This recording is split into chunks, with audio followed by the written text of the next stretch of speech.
Check, check, check, check, check. What's up, y'all? To the Lo-Fi Friday. I'll be right with you. Please stand by.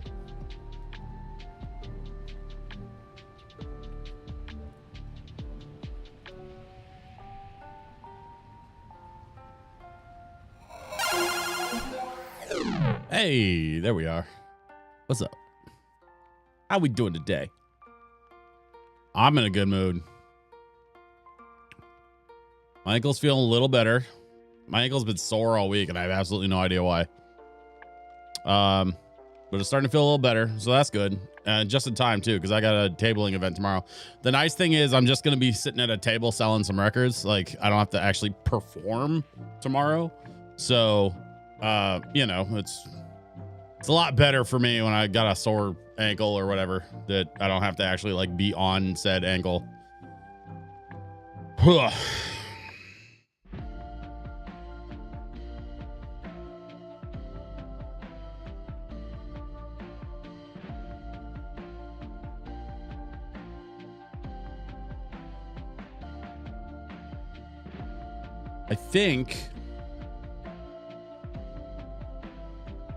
I think we're pretty much set up. So we're going to just jump in and do some power washing.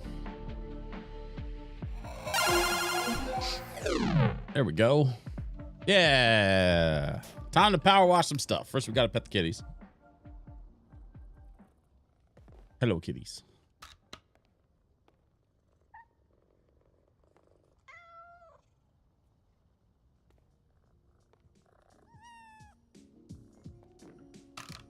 I think Squeak is my favorite. I'm not supposed to play favorites, but I think Squeak is my favorite. Also, can I buy some stuff? I got a bunch of stuff I could buy. I've got $2 grand.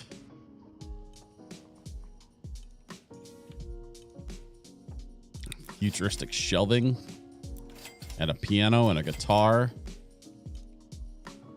and a big chair.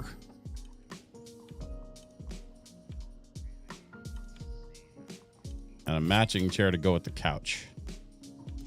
I like it.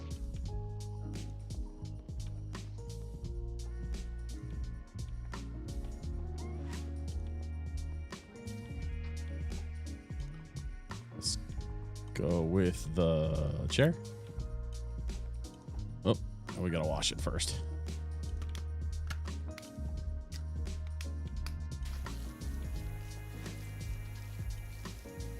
Not too bad.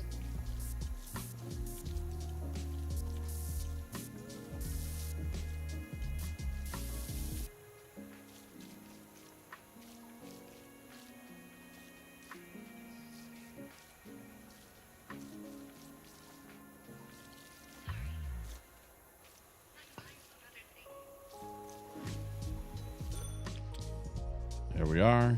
And then we move the chair. We're going to rotate it a bit. And we're going to put it kind of like so. Aha! And a nice colorful little sitting area for people to sit.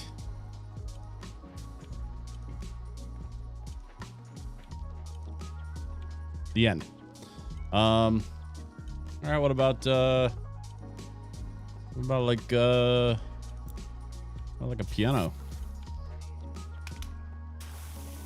I think for this one, we'll hit it with some soap just to kind of help.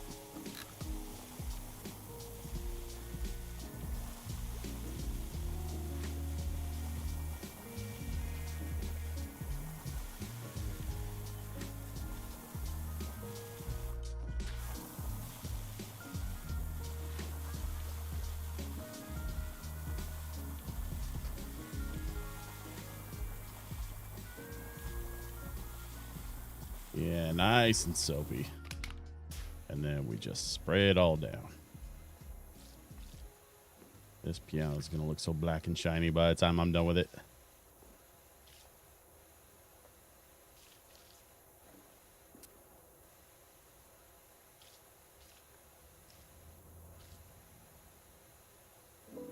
You love to see it. You love to see it. Man, I'm so excited about tomorrow. I gotta go do this tabling event. I'm gonna be selling records from Curaga. It's all lo-fi stuff, man. I got lo-fi records to sell. I'm gonna go set myself up and, you know, do some record slanging. It's gonna be kind of cool. I for sure need to like update my catalog because I don't have a lot of the newer stuff that came out this year. Most of my stuff is from kind of from the end of last year. I mean, but it's all still really good stuff, and it gets me, you know, out and among the people, which is, I think, the most important part. Ew, yuck. That sheet music ledge is disgusting. That is already better. So much better. Okay. There we are. Yes, yes, yes. And then we finish with the top.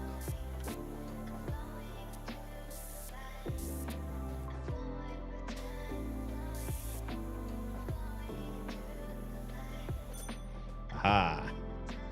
Ding. Beautiful.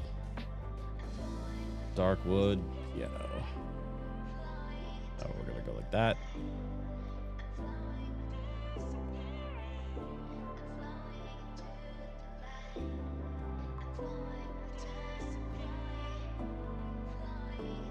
There we go. Just gonna put it over here up against the wall. And then we're gonna pretend it's straight, even though I can clearly tell that it's not, but whatever. I will fuss with it another time. Let's see. I need a chair for the piano.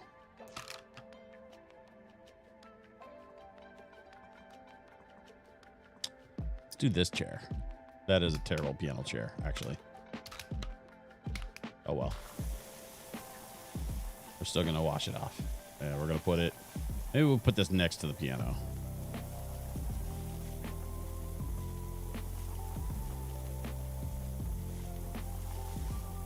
I like the modern cube shelf thing. It looks like a it looks like the same kind of shelves that I use for my records. Sort of. Like, it's not exactly the same, but like my first thought when I saw that modern shelf in the game was like, I could put records on that. But I don't know if they have like a turntable or records or anything like that that you can put as part of your furniture.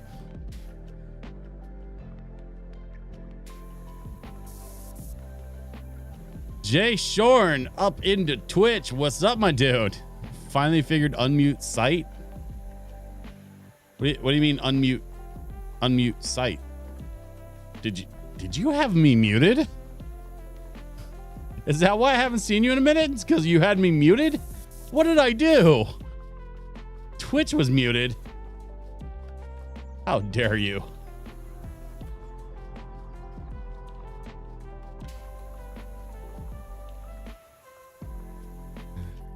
I'm gonna continue to pretend I'm offended. No, but job finding in school, someone has to make rocket engines go boom. Yeah, well, all right.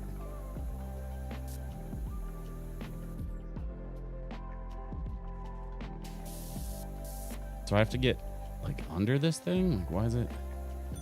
Oh, there it goes. Okay. Do you normally use a power washer to clean your leather chairs? Asking for a friend. There. Now you can play with a high back leather chair like you're... Actually, I'm gonna turn this just a bit. I'm gonna go like that.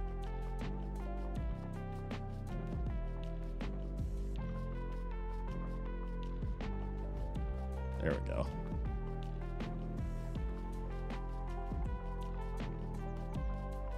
This is the kind of chair that the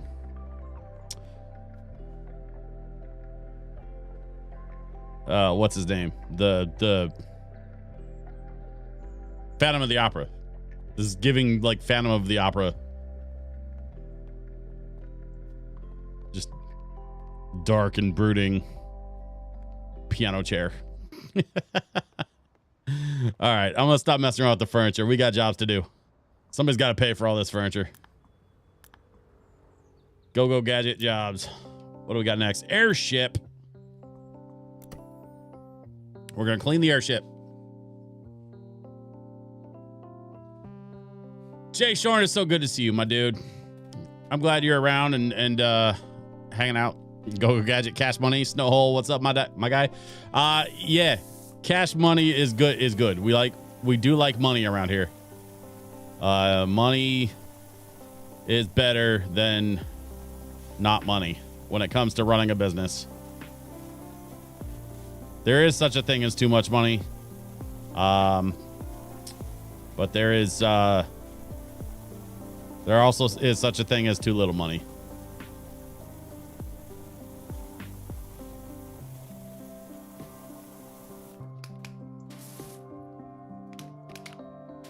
There we go. Let's start with the soap on this window. There we go, and then we'll just move over to here. You can get this one.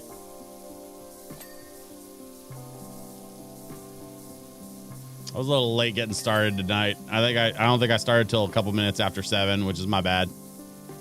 I got a little tied up doing some stuff, kind of getting ready for not only tomorrow's little tabling event, but also I've got a big 3-day event next week. Saw this blimp and my brain went right to Indiana Jones. Yeah, right. The Schmotzi's airship. The Zeppelins.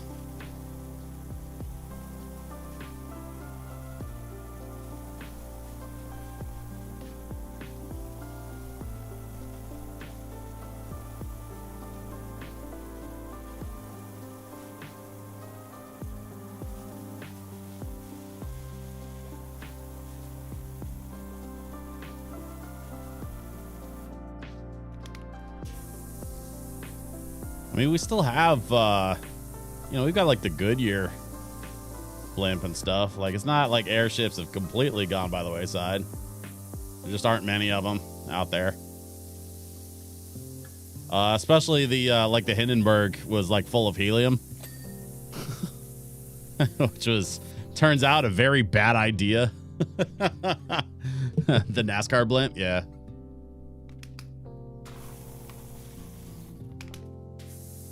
Yeah, it turns out getting a bunch of people together in a box and then strapping that box to a giant floating tank of helium didn't work out great. They shut that shit down after the first time it exploded. Went back to the drawing board.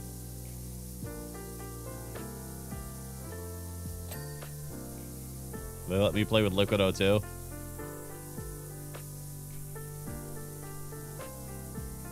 Is that now, Jay Shorn, is that for your engineering degree stuff that you're working on? Or is that work related? Because from what I recall, what you did for work, at least the last time that you were working consistently, didn't have a lot to do with liquid nitrogen. Or liquid CO or liquid O2. I mean, Capstone College. Yep. Still on a job. Man, that's lame as hell.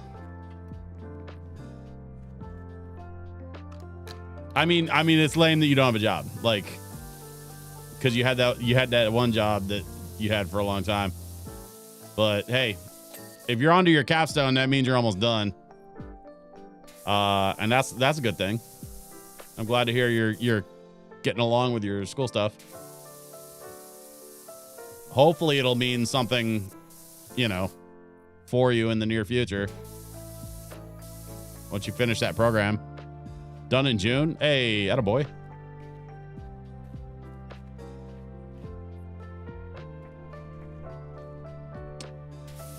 Hopefully family's doing okay.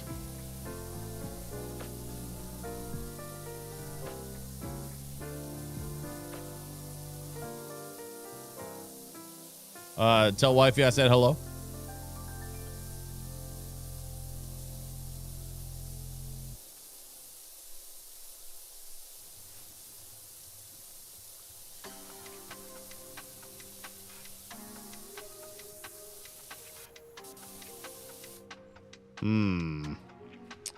Let's see. There's like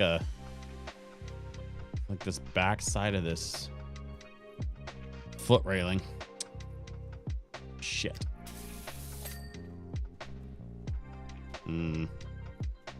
Oh, and that door handle.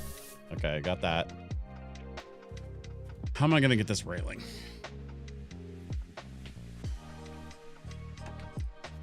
Maybe this thing?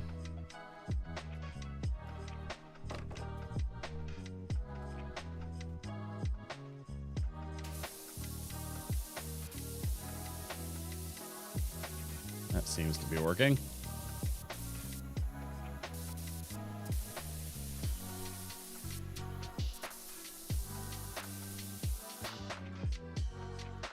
Let's just, we're going to move the scaffold out of the way. And we're going to just push this over here. Spray rail from the other side. Well, I can't get underneath. So that's not really going to help me. I got to get high and get it from the top down. And then when I go around the other side, I can spray. Because I realize the rail goes all the way around. I'm not that dense. I'm just trying to make sure I get enough of it. Once it clears, it should be fine. I don't remember how much percentage I have to get. But I should be able to get most of it. Yeah, see what I mean? And then get underneath. Get as much of it as I can from underneath.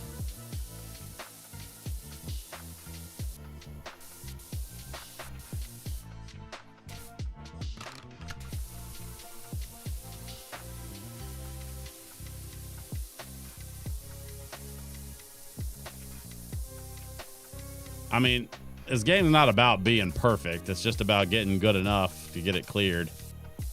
Oh, look, I can get underneath. Never mind. I take it back. There's just enough clearance for me to get under here.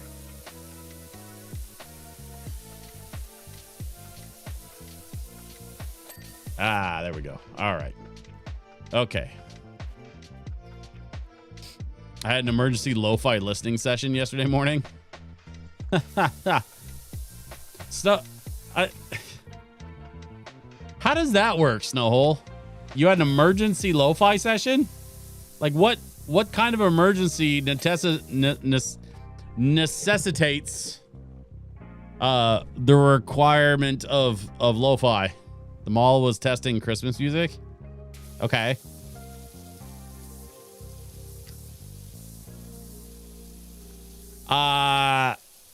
Respectfully, you chose to go to work at a mall.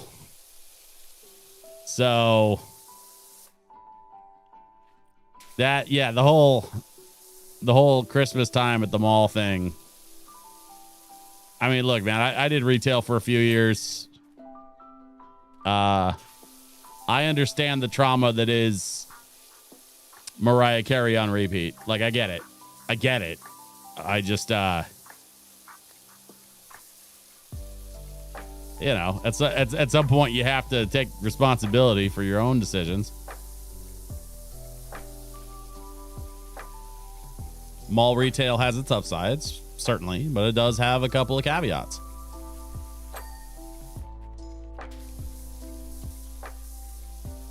Also, hold up. Don't you work at Mall of America? Is that a different mall? I can't remember.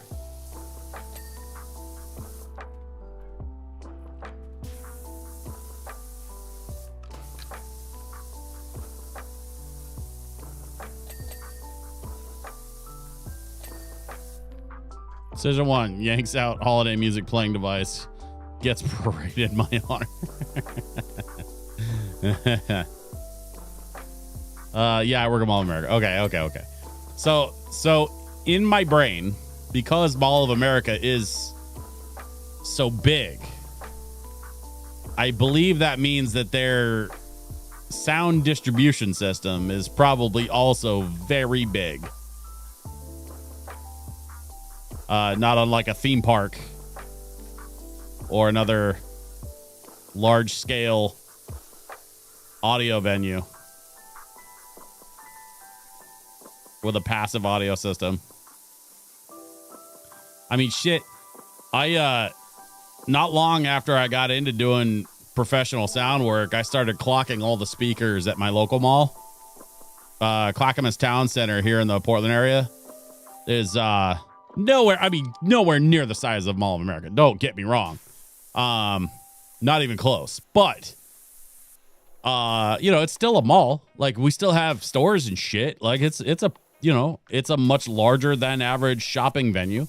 And all of the speakers that they have like hidden in poles and in ceilings and in street lamps, and like they've just got speakers hidden everywhere, so that no matter where you go, you've always got this like ambient background music going for shopping and stuff. And it is wild to me, like, to really wrap my brain around what that entails. Like, just as a music professional, like the idea of plugging in, an aux cord and then having it run through 300 speakers. Like, mind you, I've been to festivals with less speakers than my local mall has. Like, when you really break it down, that is a shit ton of speakers.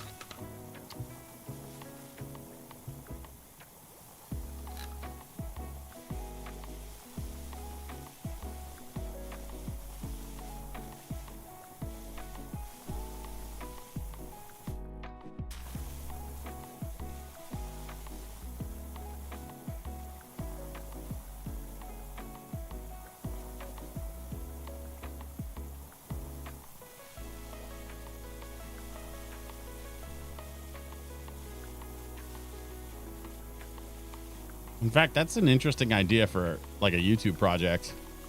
It would be cool to like hit up a local mall and be like, hey, can I take a tour of your sound system? And then watch them immediately be like, who are you? Fuck off.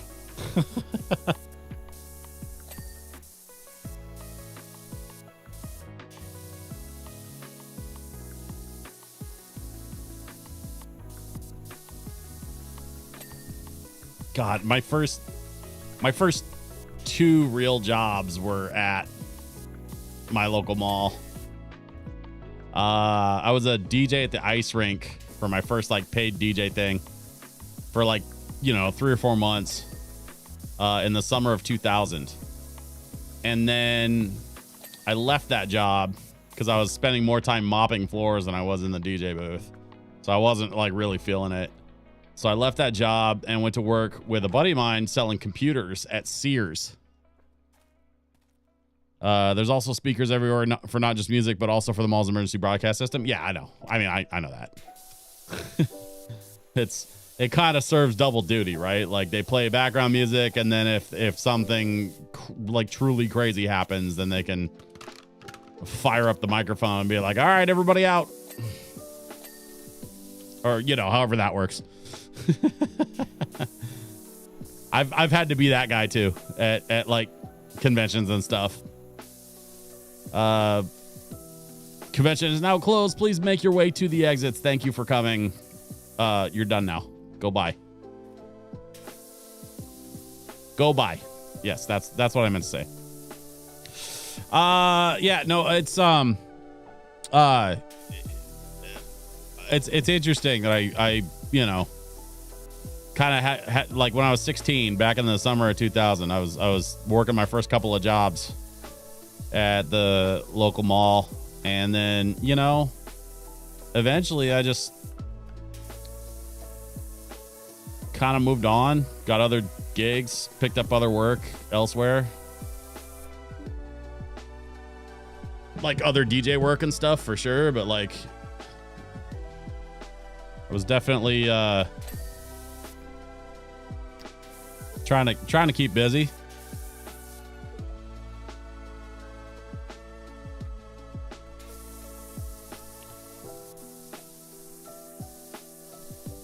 But that was my old stomping ground,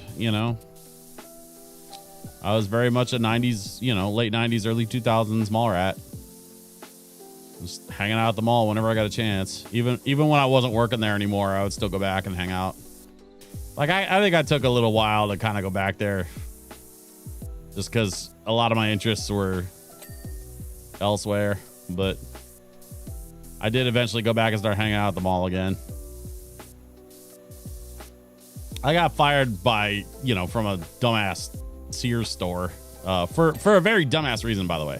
Like, to this day, I still contend. In fact, not only do I contend that I was fired for a dumbass reason, but I actually got to be part of a class action lawsuit and got a check in the mail one year. This was, you know, 20 years ago. I got a check in the mail because I was like wrongfully terminated, basically.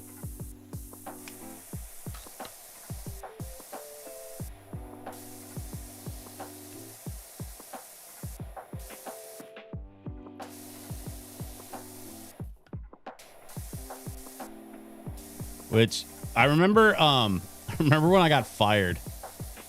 Like, at first I was like, what the hell? No, this is bullshit. And then, like, I remember in real time thinking about it for a second and then going, you know what?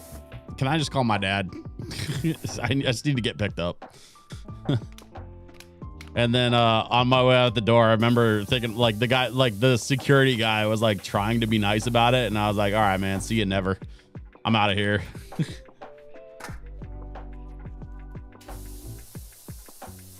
It was weird to be that cynical at by that point I was 17 when I got let go. So, like, to be that cynical at 17 years old was just kind of like, I don't know, man. It was weird. I was going through a lot at the time too, like girlfriend stuff and, you know, music stuff and sports stuff. It just all kind of was piling up. So, like, when I lost that job, I was just like, you guys are stupid, whatever.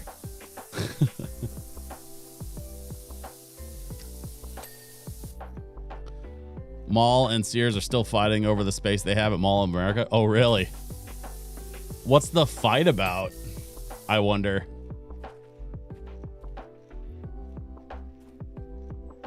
Let's see. We got the landing gears. I got to do that stuff. I'm purposely leaving the bulk of the, like, balloon section for last. So let's get underneath here. Oh, we got this whole undercarriage that needs to get done. So let's work around my way around this way.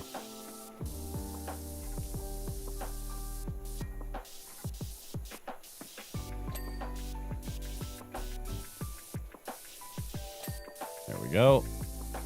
And in gear, tire, all good.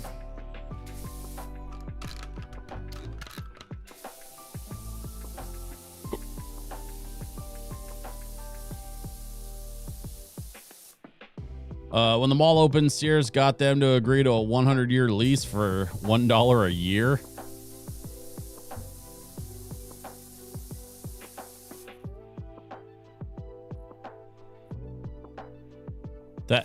Is that real? Is that a real thing?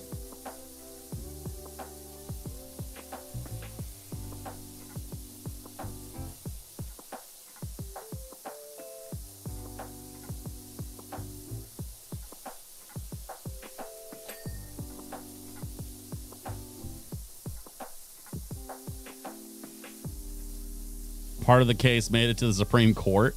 Jesus. So okay, so I'm curious then, what year was it that this agreement was signed? Because I know I don't think the Mall of America is 100 years old. Like, I don't think they opened in the 20s. I think they opened, I want to say the 60s or the 70s.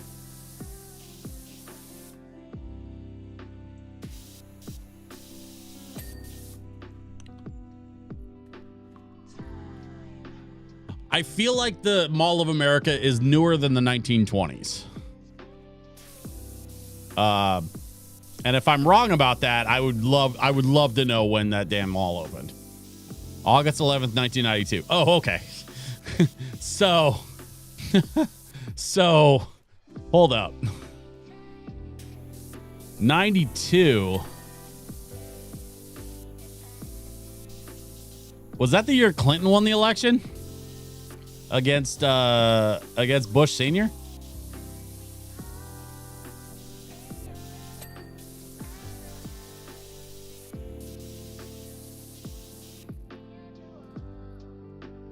So when they agreed to this ridiculous $1 a year leasing agreement, they knew exactly what they were doing. They were fucking around. Is what they were doing. And now they're, I guess, to use the parlance, finding out.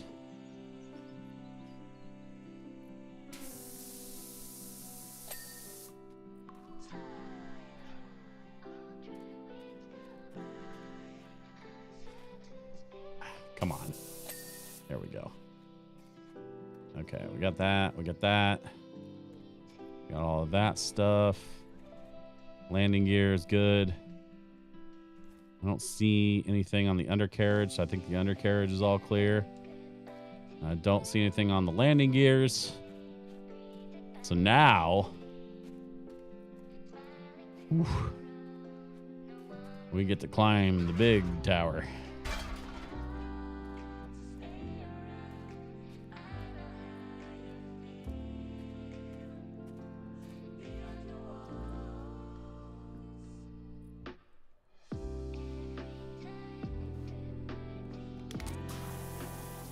We're gonna soap it up good. Like a hatch or something. I don't know. Whatever that is, it'll get cleaned.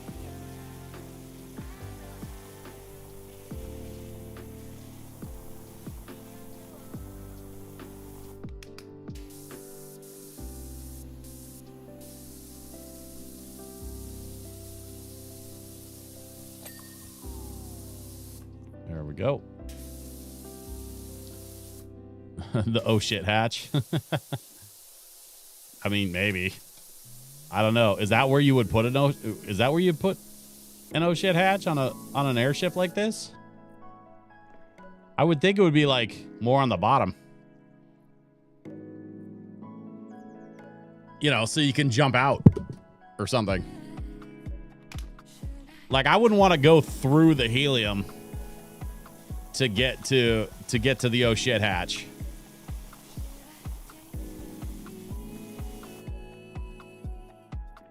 But I don't think it matters.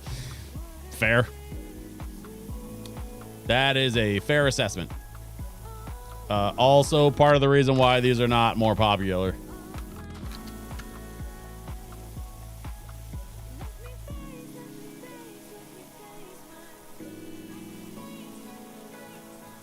This is Kingdom Hearts. Yep. I need to replay the Kingdom Hearts series, and I think I might just do that soon. I need to get my hands on it, though, is the problem. I don't know. I think they released some of it for some... I'm trying to remember. I don't think they released it for the Switch. I could be wrong about that. I might be able to like score a copy for PC or for like a PlayStation emulator, maybe. I don't know.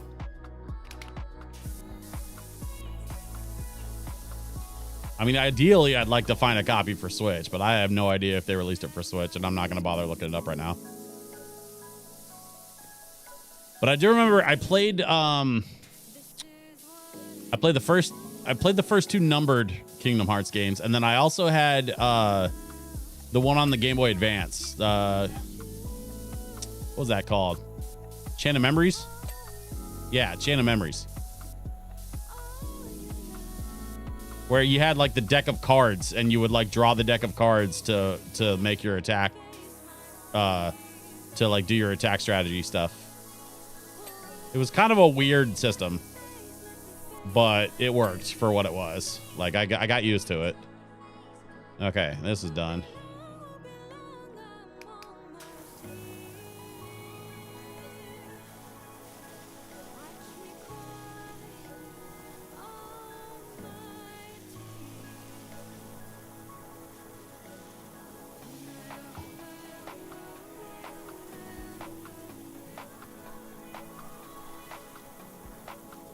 just gonna go along here. And we're gonna fill in the blank spots.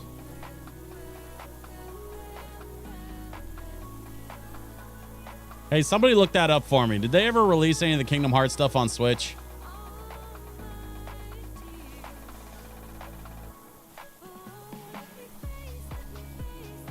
Like, and when I say on Switch, I mean like in a physical. Like if I'm talking about Switch games, like just assume I'm talking about a physical release. Because I don't really care that much about digital stuff. Like I'll do it if I have to for some things, but I'm very much a physical release kind of guy. We've covered that before.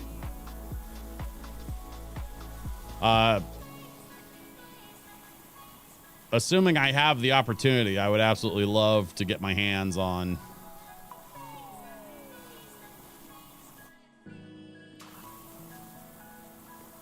Jay Shorn says yes. Yes, what? Yes, they released it on Switch. Is there like a collection or something?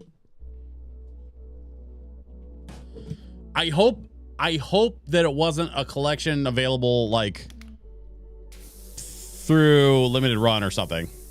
Like, is it still like, can you buy it?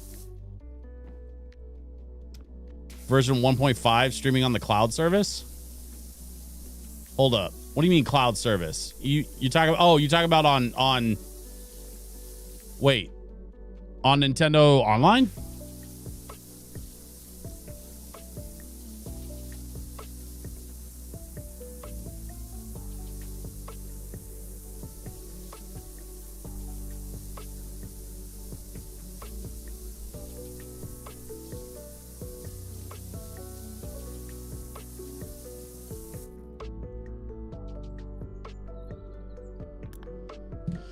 You're going to make me click on that link, aren't you? What are we doing?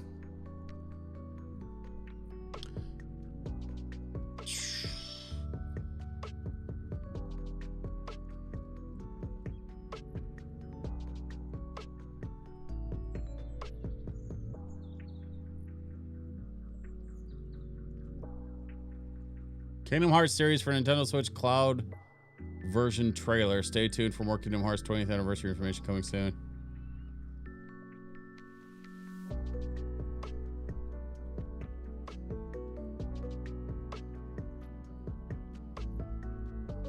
Okay, hold up. We got Kingdom Hearts HD 1.5 and 2.5 remix.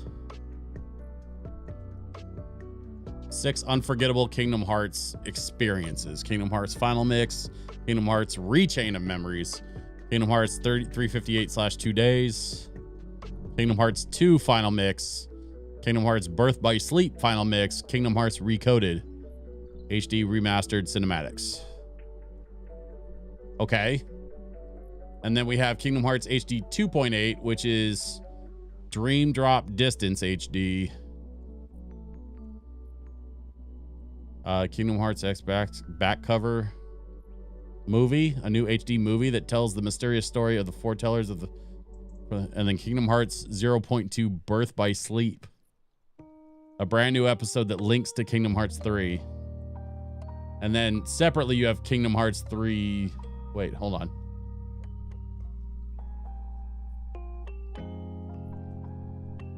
Oh, so they do. Okay, so they do have like a all-in-one. Kingdom Hearts 3. Okay, hold up. So this is, if I'm gonna buy one, this is gonna be the one to get.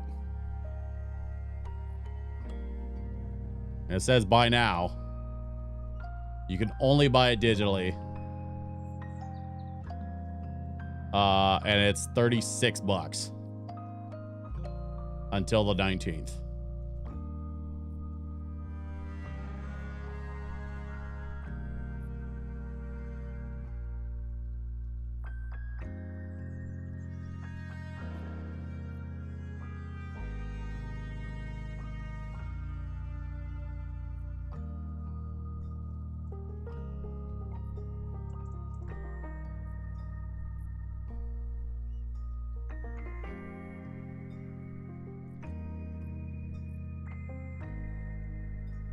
That's so weird, man.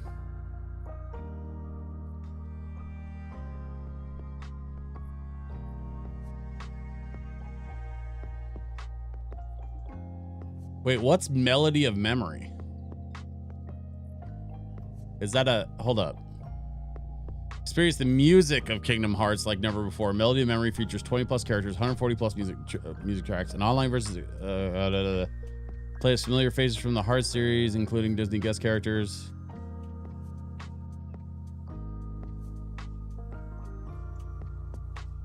This looks like its own game though. Like it doesn't look like it's a...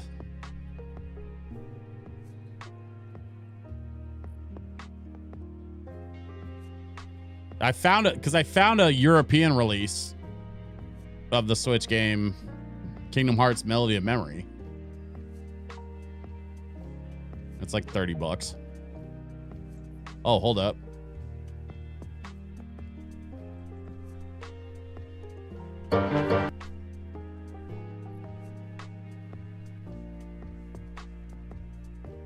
What's this?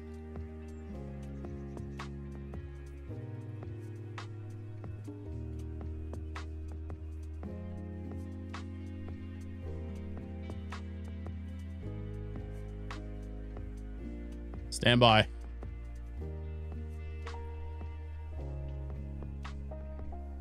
I don't know what this is. Prototype footage as of April 12th. Okay, so there's something in development. That's what I'm seeing. Is they have something in development for a physical release.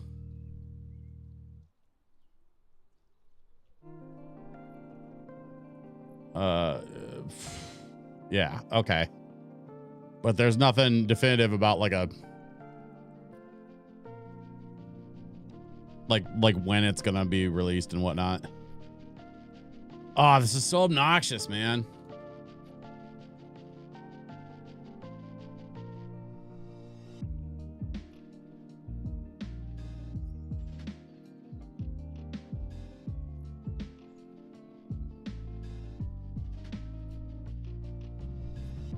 And then RGT85 has a thing from 3 years ago saying don't buy it on the Switch. I mean, he's a little bit of a drama queen sometimes. Not a lot, but sometimes.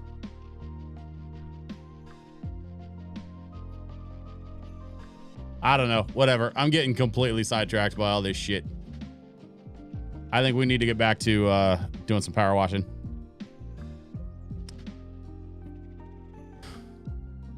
You know what, you guys? I blame you for this. It's sending me down this rabbit hole.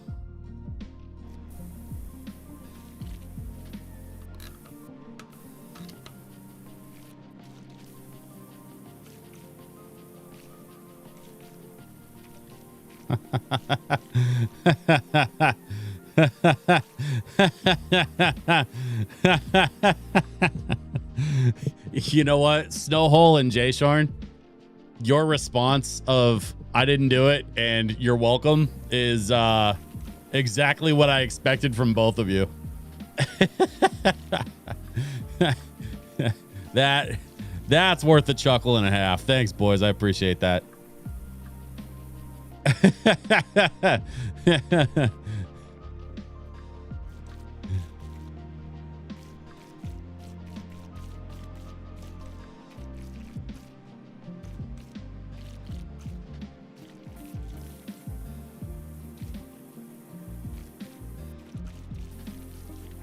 I like this round, like, scrubby thing. It's pretty cool. It does a great job with the larger surface stuff. I need a Switch 2 and a copy of Kingdom Hearts for myself. I mean, I need to get a Switch 2, man. I still don't have one. I've been busy buying stuff like this. If you're wondering what this is a like $300 lighting controller for the 8 can lights that I bought for doing DJ things, and also for providing stage lighting for the event next week. I am so stoked that, because literally today, I figured out how to set this up with my DJ software and automate it so that whatever I'm playing on my DJ software, it will automate the light show in time with the music. Is that worth $300 plus a software license? Yes. Yes, it is. It very much is. I cannot wait to deploy that thing in a week. And the cool part, I think my favorite part, is that they're not like expecting that level of lighting from me. They didn't ask for it, and I didn't promise to provide it. I'm just gonna show up with it, and we're gonna have a good time. Cause I need an event where I can kind of guinea pig my new gear, you know? So I'm sure they're not gonna mind at all.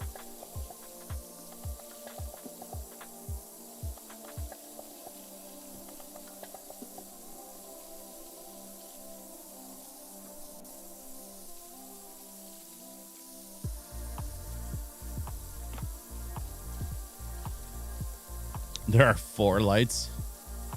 No, there are 8. I have a fog machine with your name on it. I appreciate that, but I will tell you, most of the venues that I intend to deploy these particular lights don't allow fog machines, which sucks because fog machines are dope. I like the way they look. And if you get the right kind of fog, I also like the way they smell because you can get like vanilla scented fog and stuff. But unfortunately, there are certain venues that have older fire systems, and the older fire systems don't like the fog smoke. They can't tell the difference between that and like real smoke. And so in order to avoid a false fire alarm, you got to leave the fog machine at home, which is lame. It's so lame. But it's, you know, it's the job.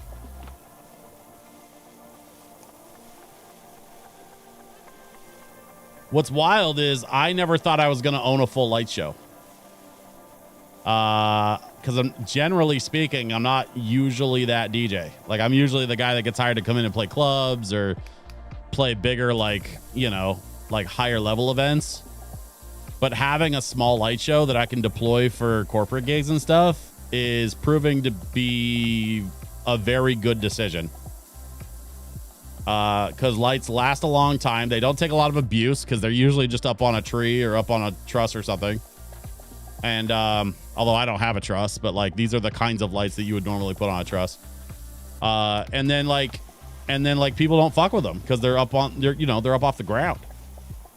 So like generally speaking, these lights could last me a long time and aren't going to take a lot of abuse, which means the money invested versus the money returned. Every year it's gonna just pile up. Because I'm not planning a much bigger light show than this. Like I have a couple of ideas about like maybe a couple more lights I want to get, but for the most part, I'm already getting close to as far as I wanted to go with the lighting.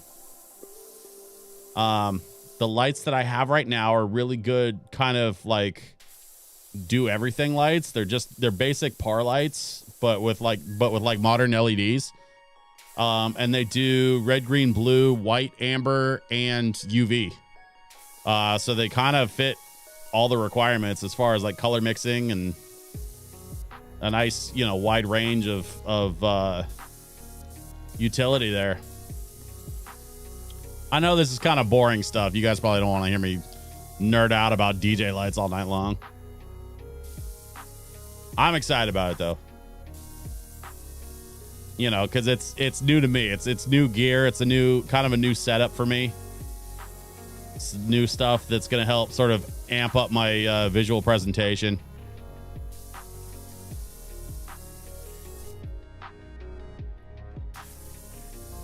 And you know what's dumb? Like, this is kind of what I've been learning. And this is the part that, like, I don't love this part, but it's the reality that I've come to accept. Is that when you add a few lights and you set up and you kind of like level up your visual presentation, it gets you more gigs, which is frustrating because I have spent my entire life being a musician and learning how to mix clean and learning how to manage a dance floor and learning how to be a great DJ. And then it turns out it's like a couple $100 worth of lights that's like impressing people. That shit's annoying, man.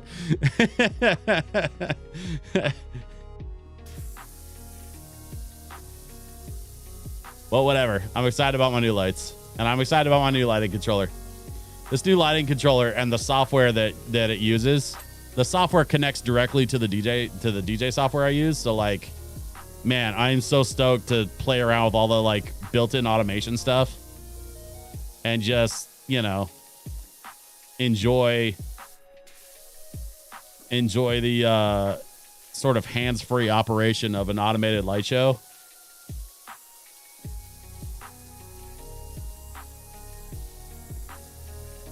While I'm busy doing my thing.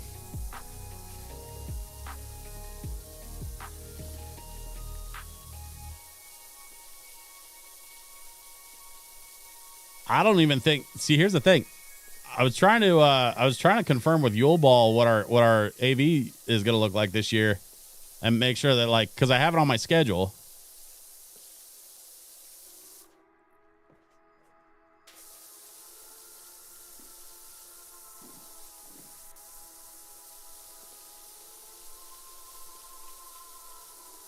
But the Yule Ball, I don't think the Yule Ball knows that I am working towards leveling up their light show this year as well.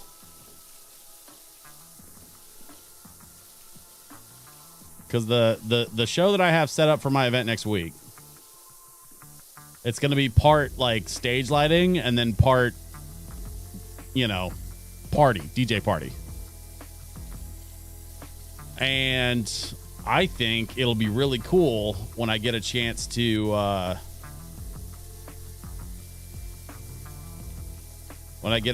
sort of level things up a little bit.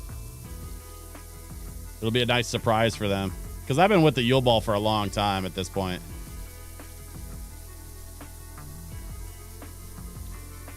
And I like being able to hook them up. I wanted to try to hook them up with a sound system this year.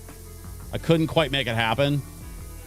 I'm still kind of working on some stuff on that side of things, which is fine. It just sort of, it's whatever. But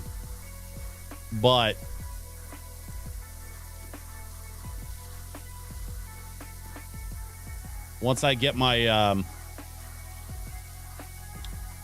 laptop upgraded, that's going to be the next thing on my to-do list, is to start working on some subwoofers, so that I can take care of, you know, events like the Yule Ball and be able to just rent them my own gear instead of having them rent externally.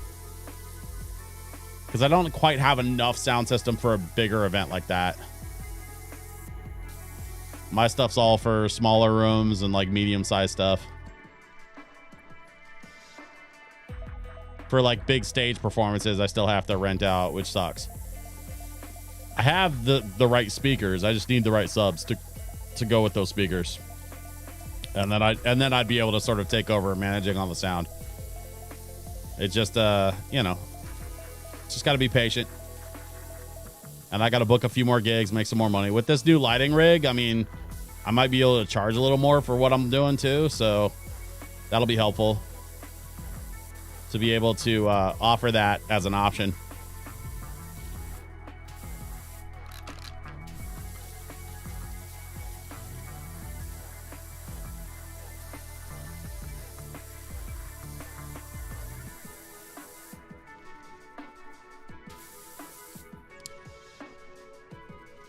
If you need help setting up, let me know. I appreciate that, man. I'll probably be all right. It depends on the event, but the events that I have on the books for the rest of this year, I'm pretty sold. Like, I'm pretty solid on manpower. Really, it's going to be more about like the stuff I'm doing next year and like going forward. Got a couple things I'm cooking on. We're gonna nothing I can really talk about yet, but Had a couple of meetings. Actually, just this last week, I had a meeting with some folks that I'm trying to cook up some stuff for next year. And I got some homework I'm trying to do that they asked me for. And it could turn into kind of a cool thing. But of course, I'll let you all know about that when the time comes. I can't say too much about it right now. But you know, always working, always trying, always doing stuff. I heard a rumor today that apparently drugs like Zepbound and Wegovy are supposed to come down to $150 a month for standard dosage. That also caught my attention. I don't know much about it. I haven't really looked into it much. But if I can get, I mean, when I was on meds earlier this year, it was working for me.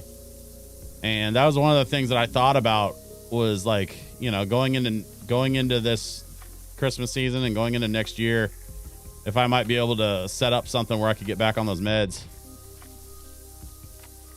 Because honestly, I think the biggest thing holding me back right now is just mobility, like being able to get out. Like I can move around, I can do stuff, I can still get on stage and do my thing. Yours was finally working as well, and then bam, layoff. Yeah.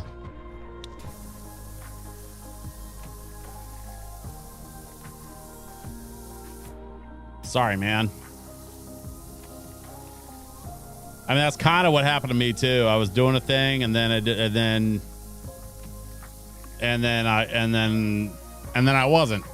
It's like I was doing a thing, and then all of a sudden I wasn't doing a thing, and then I had to start cutting loose some of my expenses. Paid off my account at the DJ equipment place, and that was it. Cut off my beds, canceled some services. Had to just kind of, you know, tighten up.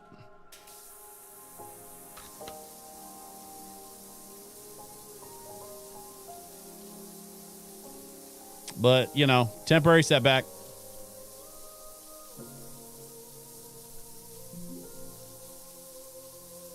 This new event that I'm going to be working on next week could turn into an annual thing. And that's the part that I'm really hoping for, is that this goes well and it turns into like a recurring annual event for me. Because I'm pretty excited about it. I like the scope and I like the focus of what they're doing. And it's the kind of thing that I could be providing a good, you know, lighting and sound service for them for the future. We're not going to do anything with projection screens this year, but definitely want to talk to them about adding that for next year. Because that's the other goal of mine besides subwoofers. Like right now I need to get a laptop because the laptop I'm on is from 2018 and it has 8 gigs of soldered RAM. I cannot upgrade the RAM and it is killing me. So I need a laptop first and foremost. I already have a line on a good laptop at a great price. I've already kind of picked it out. Like I know what I'm doing there. So that's not a problem.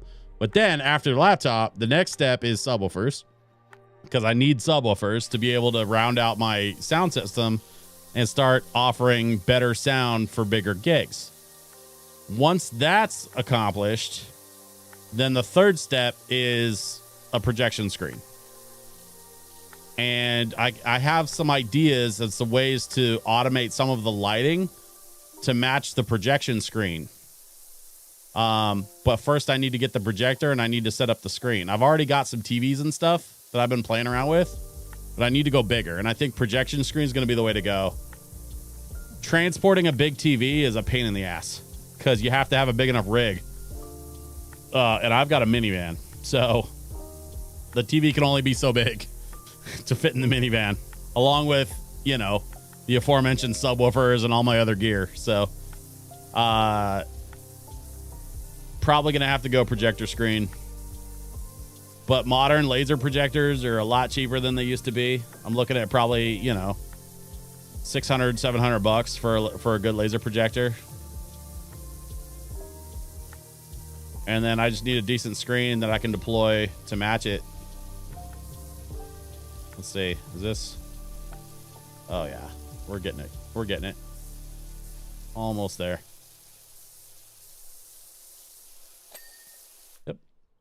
Okay, that part's done. Let's get some spots I missed on here.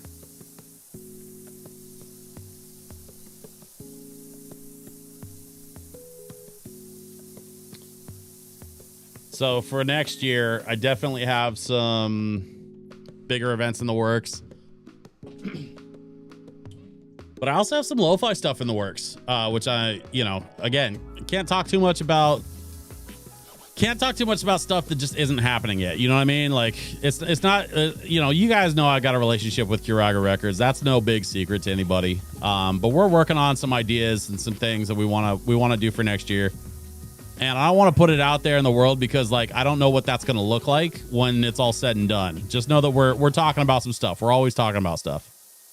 And, we'll see what happens. We'll see how it goes.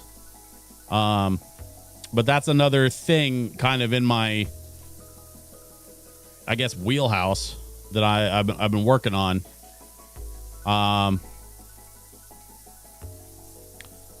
I want to get a big set of subwoofers for doing big dance gigs. But then there's a smaller set of subwoofers I want to pick up for doing lo-fi stuff. So I get a fuller range, especially because a lot of lo-fi stuff is electronically produced and it's got really rich low end.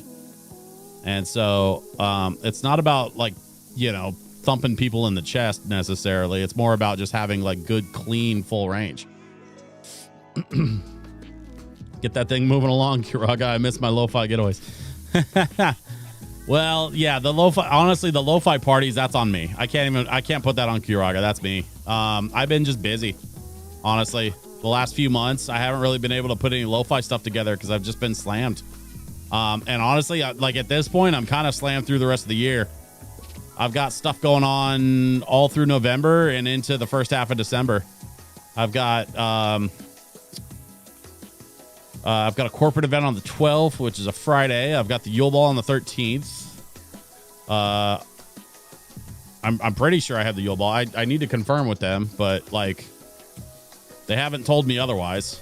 After all these years, I would think they would at least tell me if they weren't planning to have me back. I can't imagine why they wouldn't. But yeah, so we've got a lot going on this next month. And then obviously back half of December, we got Christmas, we got New Year's. I'm trying to do everything in my power not to work on New Year's. I don't want to work on New Year's. I hate working on New Year's. I just worked on Halloween and it was, it could have been worse. I'll give them this. My Halloween gig could have been a lot worse. It wasn't actually that bad. So I don't want to oversell how bad it was because it really wasn't that bad. But I still don't like working on Halloween because it's still kind of amateur night in the clubs, That's the night when a bunch of people come out that don't normally go out. And so it's frustrating to go DJ for a bunch of people that don't know how to behave themselves, don't know how to hold their liquor, that kind of stuff. Thankfully it wasn't too bad this year. The Halloween gig that I had this year was it was all right. Paid okay, and it was relatively chill. Played a good set. I was happy with my set. They seemed happy with me. So no real problems to speak of, which honestly, that's all you can ask for on a night like Halloween. Halloween, St. Patrick's Day, New Year's Eve. Those are nights when stuff can go wrong because you've got a bunch of people that don't normally drink crowding up the clubs. And,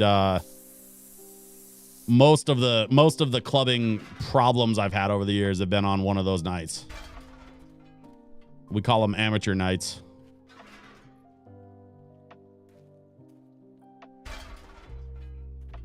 So I'm just going to put the scaffold right here on the nose. And we're just going to start at the top and we're just going to clean this nose all the way down. Let's go.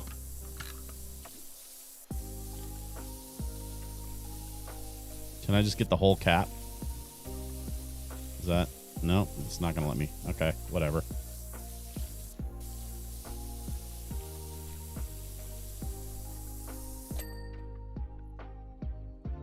I have a cat. Ow. The cat has claws.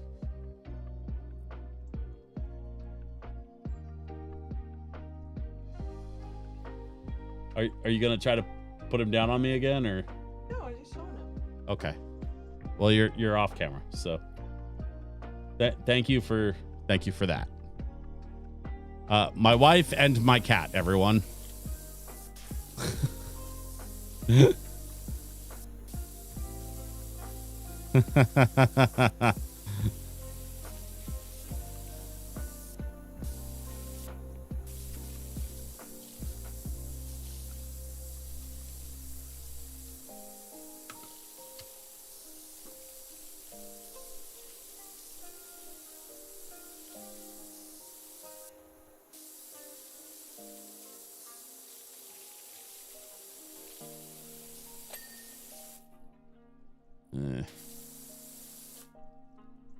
Looks like I missed the top of the basket thing too.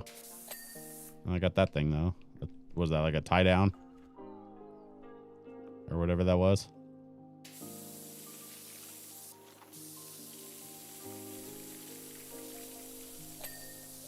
There we go. Now we just have the bottom.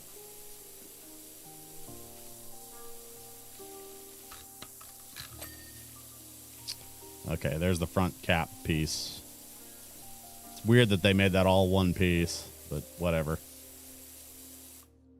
Kitty chose claw violence. It's true. The kitty will often choose violence if given the opportunity. He does not like being picked up, and we pick him up all the time just to bother him for that very reason.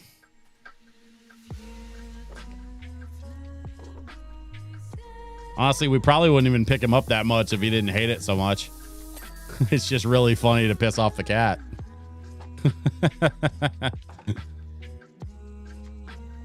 Oh. Nope. Come on. Up the ladder.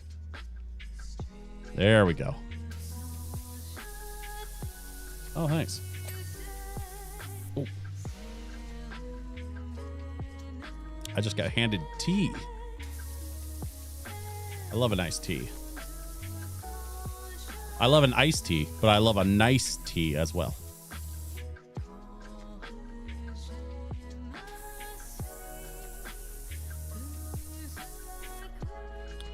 How are we doing? Let's see. Let's get around this lip here. I feel like that upper ledge, that pink ledge in between the... Yeah, that's what I was trying to clean. Okay, we got it. Okay, now, let's see.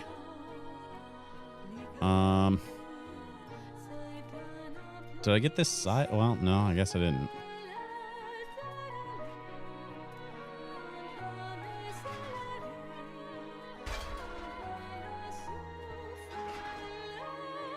Spin this around, put it down.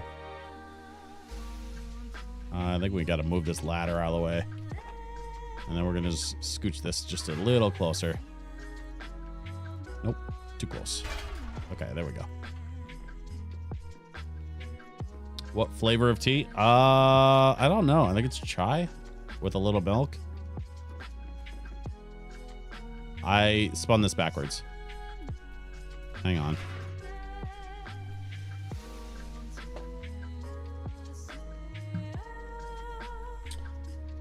Okay, we have an update on the tea. It is honey vanilla chamomile from Celestial Seasonings. It is an herbal tea that is caffeine free, which means it won't keep me up all night. Was there more to that or no? I added honey. Ah, okay. Apparently, she also added honey and a splash of milk. So there we go. That's the tea, so to speak. And oh, by the way, also, it's in my favorite tea mug.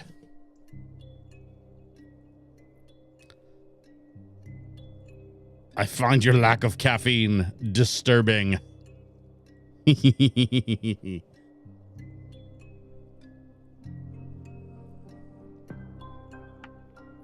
Oh, hot.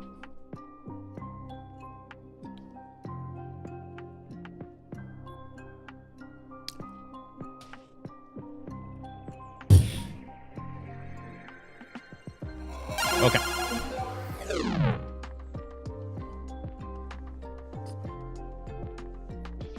Ah, hot. Okay. Mwah.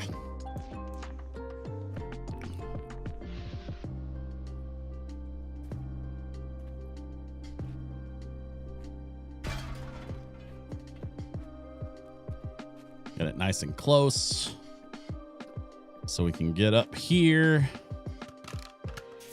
and scrub. Actually, speaking of scrubbing, let's try this.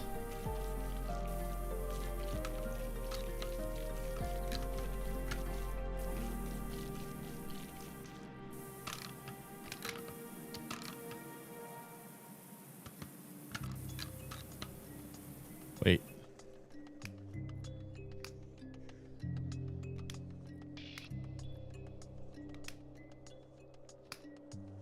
Oh, yeah, there we go. Okay, the big size.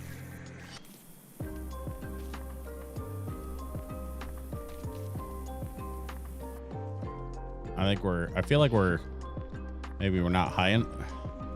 Yeah, there we go.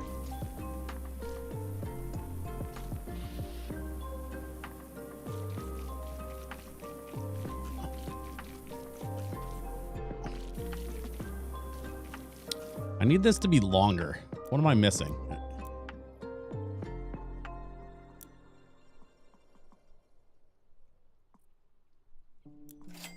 Well, that would do it. Maybe I should just buy the longer. You guys, I need this to be longer. What am I going to do about that? Oh, pay $300 for the thing that I haven't bought yet. Oh, God. Okay. I'm stupid. The Urban X Max, the Prime Vista Pro, Urban X Stream. That thing has, is that like, oh, wow. I think it's wild looking. Okay. Anyway.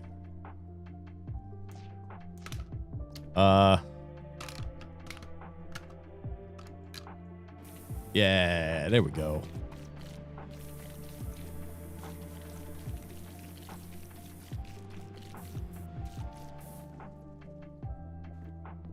And then we go down here and we keep scrubbing.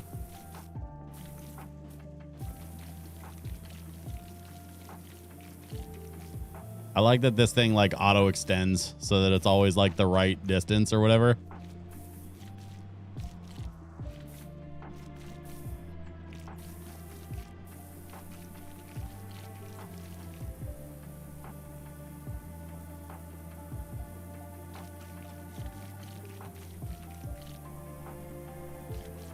Get that. We're just gonna try to squeeze in a little bit of that stuff, and then yep, okay, there we are. Yep, okay, yep.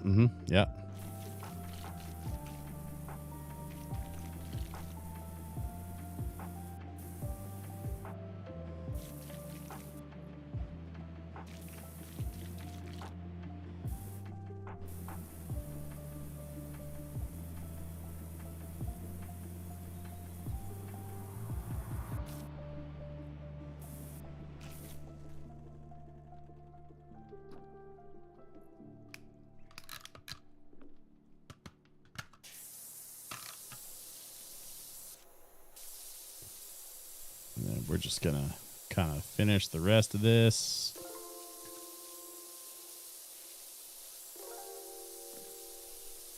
Get some of the spots we missed. There we go. No problem.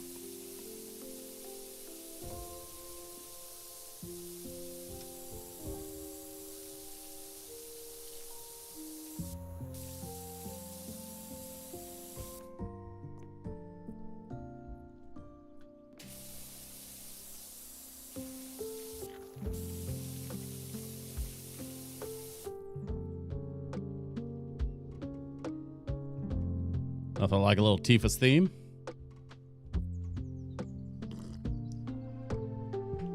Shout out to the Final Fantasy VII fans out there. That's another game series that I need to play. I never played Final Fantasy stuff. Never could get into it. And honestly, I didn't even really have a PlayStation until... I think I bought my first PlayStation after the Xbox 360. I bought a PS2 like a week later.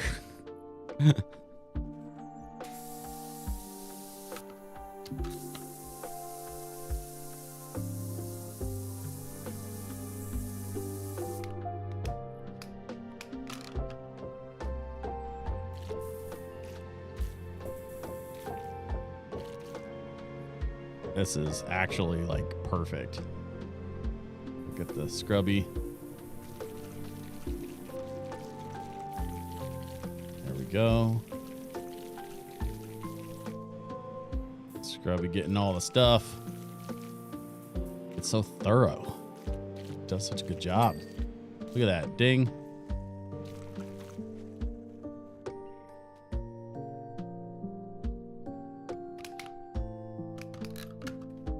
I was Final Fantasy fan till 10, then it lost its appeal for me. Repeat the same thing.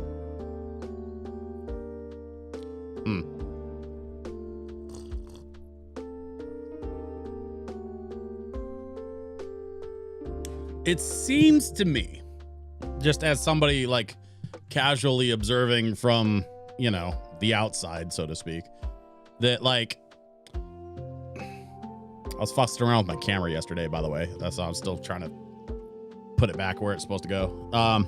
It seems to me that like Final Fantasy's been around so long that a lot of people's Final Fantasy preferences are tied to their like childhoods.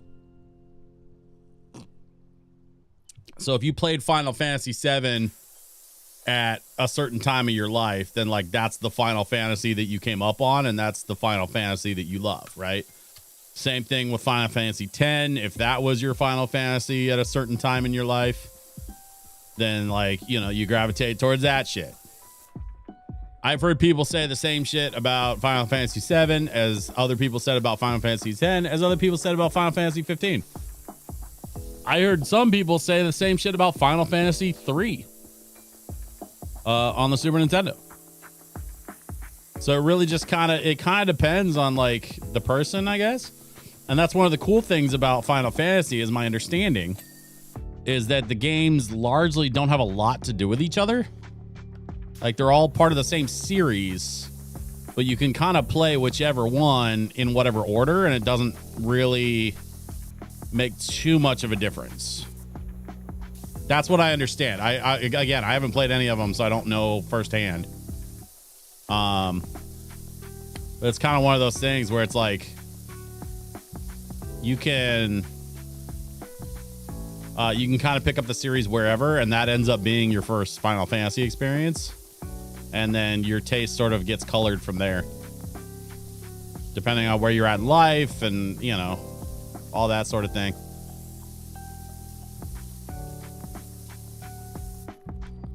Yes, outside of 10 and 10-2, they're all standalone. Which, I knew that too. I knew there's a reason why they called it Final Fantasy X-2 and not Final Fantasy 11.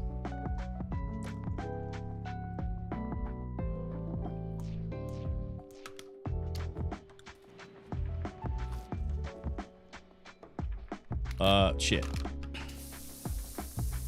I should buy a better washer, I think. You know, honestly, what are my options here? What do we got? We got that one. Oh no, we got those two. Yeah, we bought this. Wait.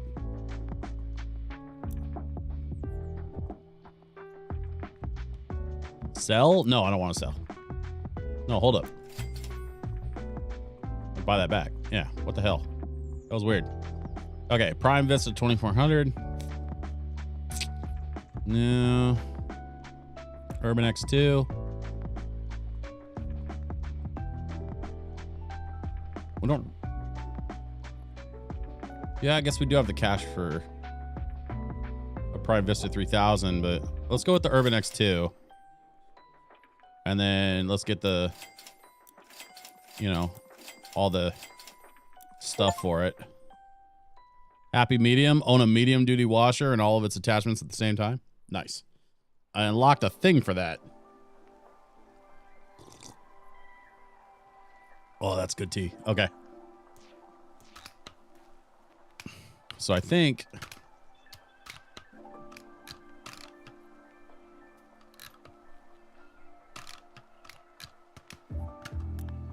it's not. Oh, is it not going to let me?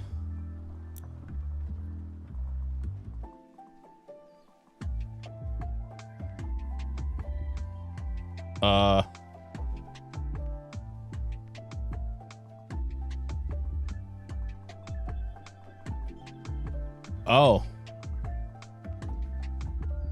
Well, maybe it's not going to let me.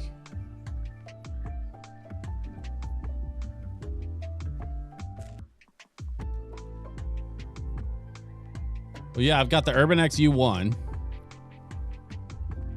And then the Urban X U2 I just bought, but it won't let me switch to it. So I think it's because the level probably limits the.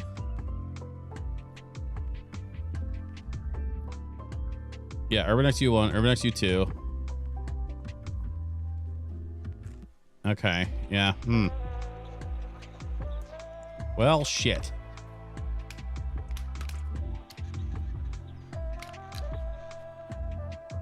All right, well, we'll just keep going with the light duty sprayers, I guess.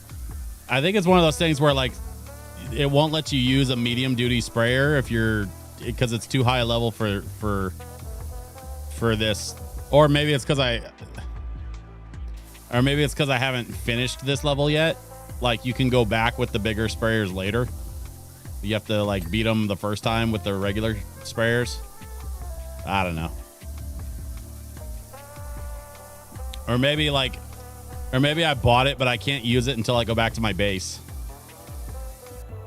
So that might be what happens next, is we'll finish this job and then go back to the base and see if we can unlock that new sprayer that I just got.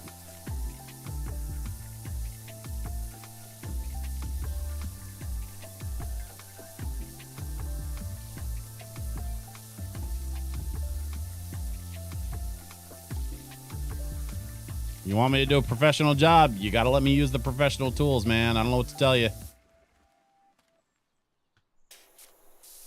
That thing, did I clear that thing already? I think I did.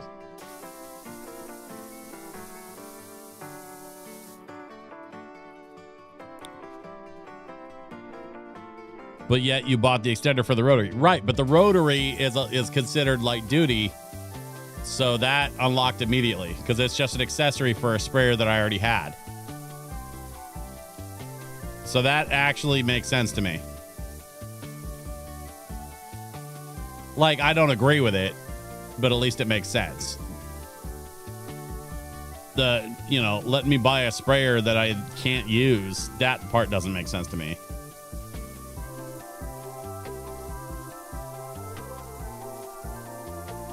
But it's fine. We'll get there. We will get there when we get there. I'm not going to get too upset about it right now because honestly, this job's going along just fine. It's a little slow, but it's going okay.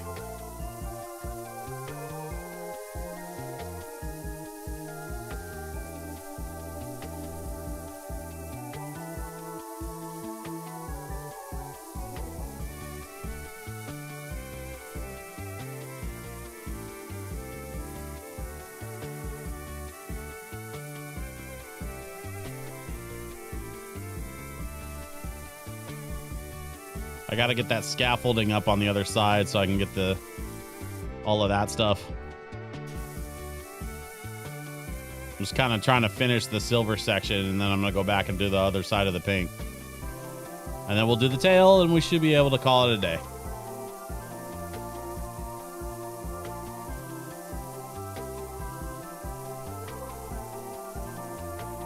By the way, if y'all missed it on Wednesday, I had Rex on as a guest, and that was pretty fun. I might have to try to have him back on again here at some point, just for shits and giggles. Rex, an old buddy of mine that I've known for a long time, and we've done some gaming together in the past. So like being able to add each other, like we're already friends on Steam and we're already friends on Xbox and stuff. So like really not a big deal to like jump into a shared game and stuff. I don't necessarily like sharing stuff, like, you know, sharing my account out with just any, like whoever. But Rex the homie. So plus it also helps that we know each other in real life. You know what I mean? Like I think that's part of it for me too, is like, I don't want to just set the precedent that I can just kind of game with randoms or whoever's. Like y'all, like Jay Shore and Stowhole, you guys been around long enough. Like we could probably do something if the occasion calls for it. But generally speaking, it's not a good idea to just, you know, have anybody on your stream. But I know Rex isn't going to say some shit that's going to get me in trouble.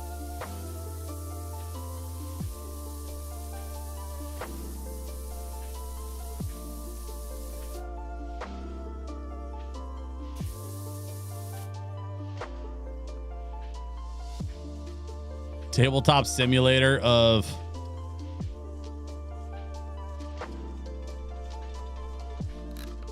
property management and high finance.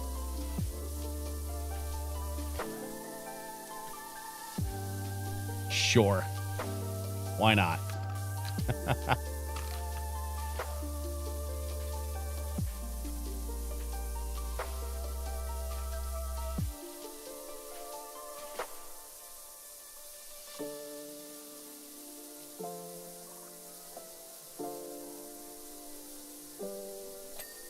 Hey, there we go.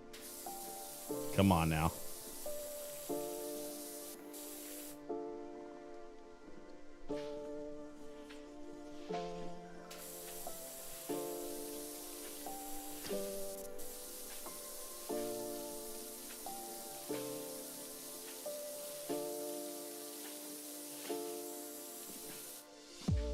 Whoop. I slipped.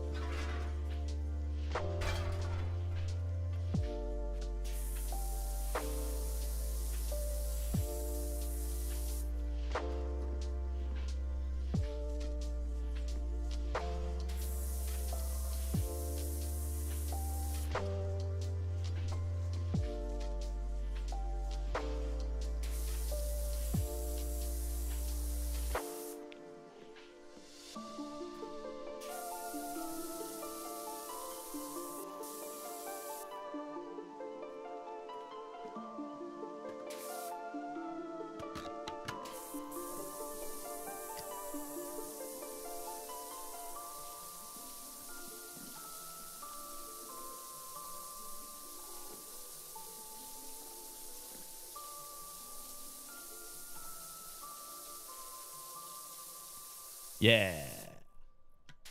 Love that. God, why is this game so satisfying? Really is though, isn't it? Like it's just nice. You just, you know, you just want to power wash the world.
You heard it, everyone. Switch a grade to play me in Monopoly.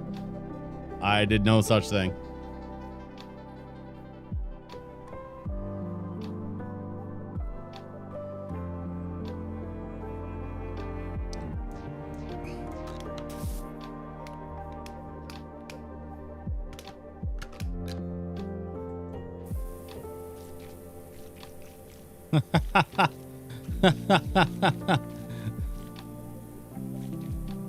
You find me a game called Tabletop Simulator of Property Management and High Finance, and I will play you that.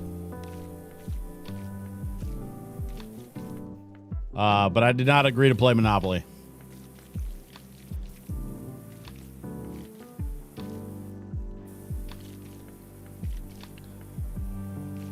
You want to get technical with me? I will get technical with you right back.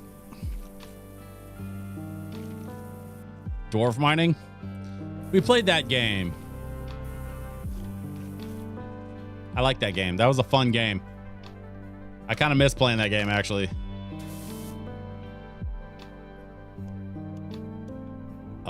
Shit. Ah, there we go.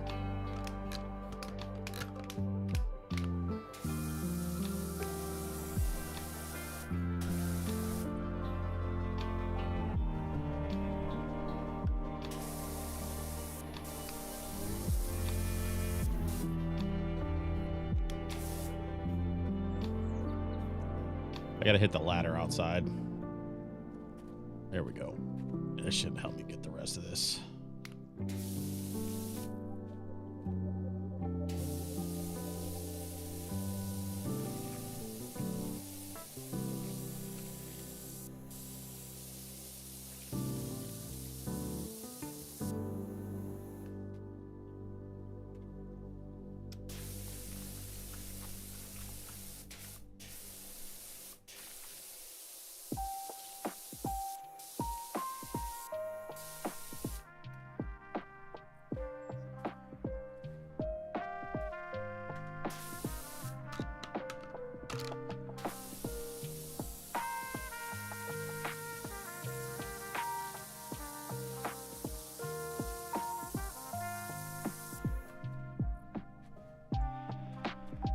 I'm so bored I'm playing WoW.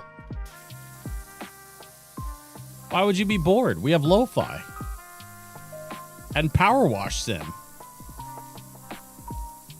Why could you possibly be bored?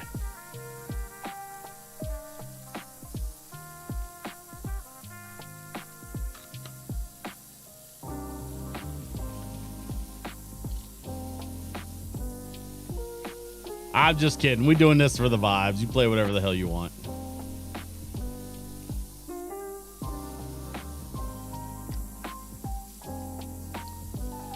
You know what's a free-to-play game that I've been playing quite a bit of recently? And it's funny because, like, I never thought I would play this game. And I'll explain why in a second. But the new Skate is in early access and it's free to play.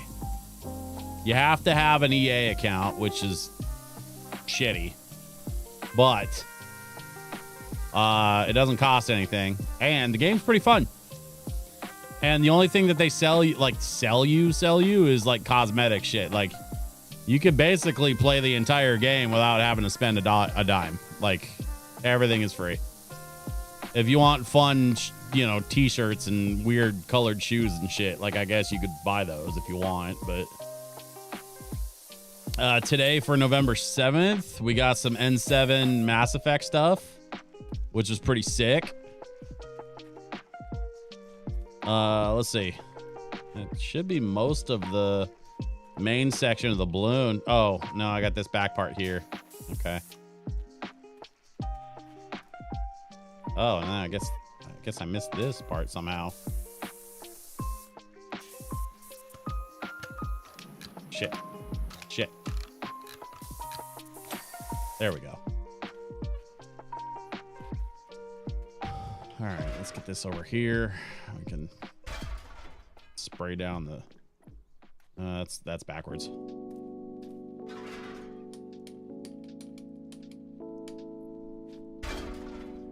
There we go. That way we don't have the wall in our way.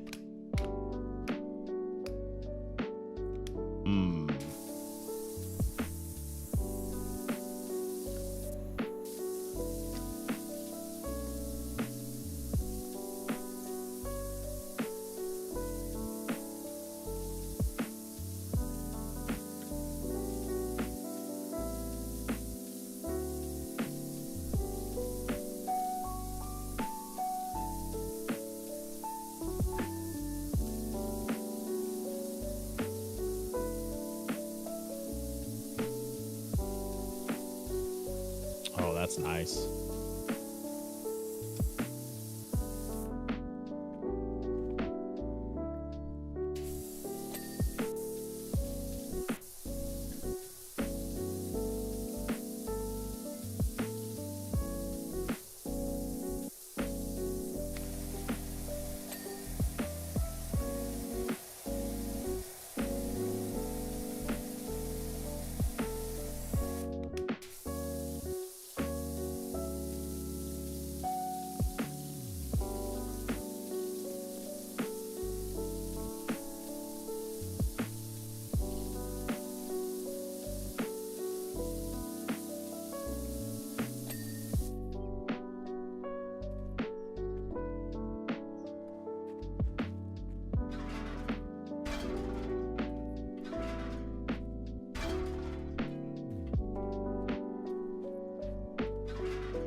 Okay, let's get up here. Get some more of that. I'm trying to get this gold ring.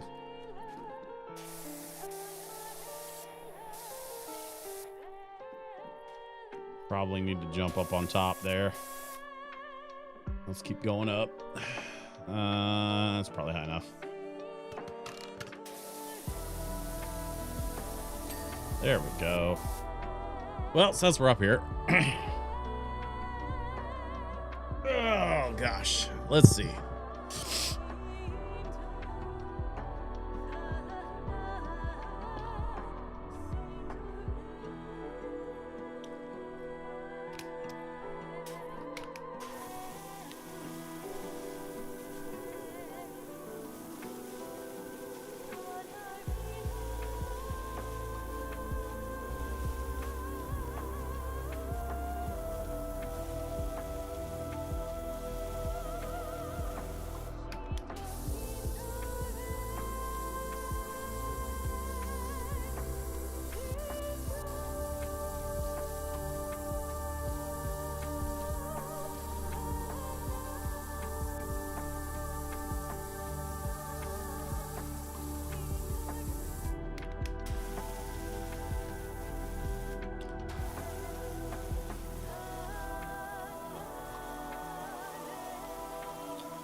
The soap attachment is earning its keep today.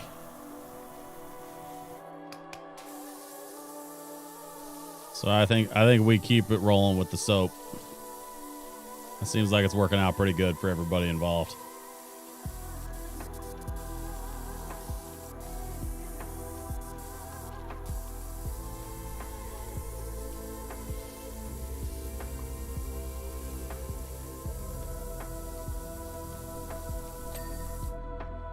Ding.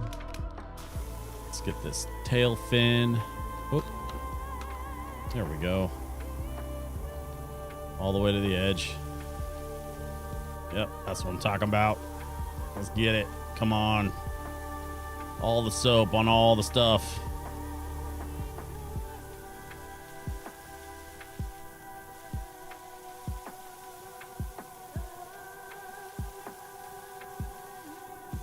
Probably gonna have to get the scaffolding on the tail so that I can climb up underneath.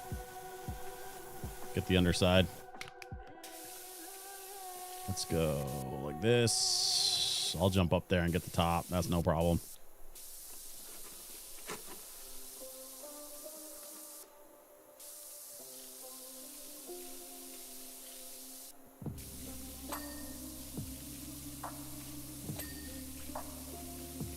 Vertical stabilizer flap hinge. We love that. Whoop, whoop, whoop. What? I fell. And I made some noises on the way down.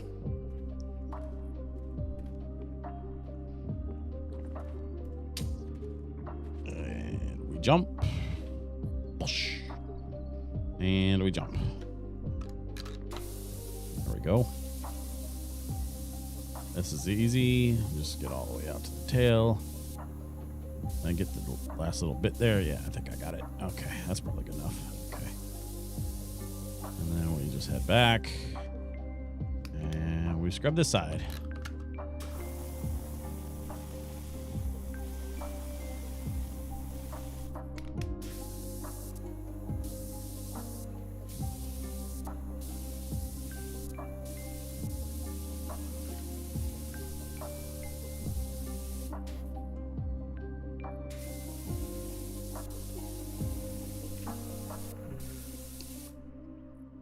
I hope in Power Wash Sim 3 they introduce a life bar and health insurance costs. That's too real. I don't want those things in Power Wash Simulator 2 because then it adds pressure. This whole game is supposed to be like a chill experience. I don't want stuff like insurance and rent and power bills and what the hell. We'll add a kitchenette to the office that we have to keep stocked with local groceries so we don't starve.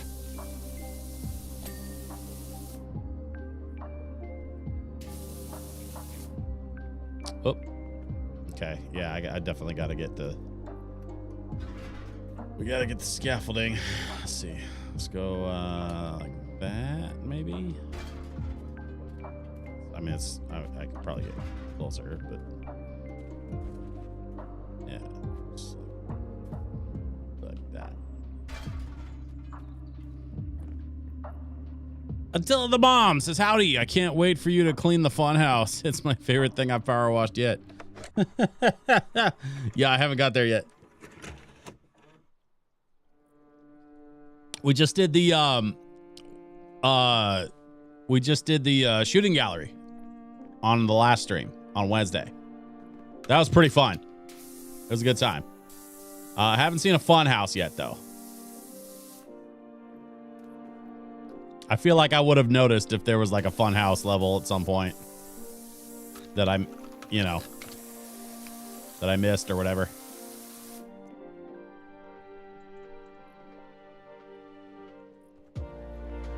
Whoop. Don't know how I missed that, but okay. So there's that section. Why is that tail not finished? What did I miss on the tail? Or on the fin? What part of the fin am I missing? I got the underside, I got the tip, I got the top. I know I got the top. Am I just making this shit up? What's going on?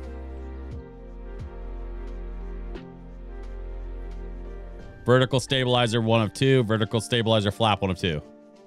I did. Hinge 4 of 8. Okay. So yeah, so I did get it already. And I'm just stupid. Don't mind me. Let's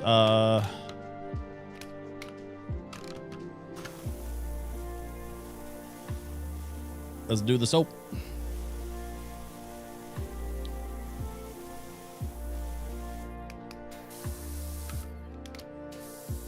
Ah, ha, ha, ha, ha. Yeah. Boom. Suckers.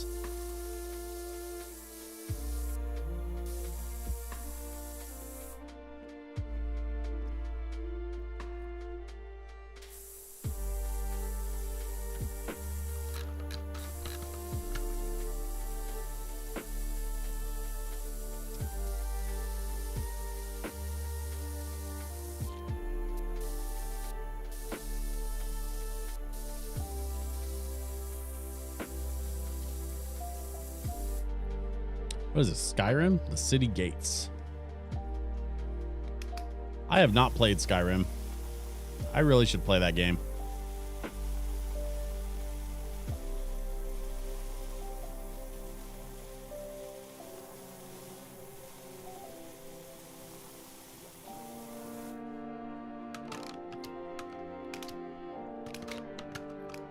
Hang on, I'm doing this wrong.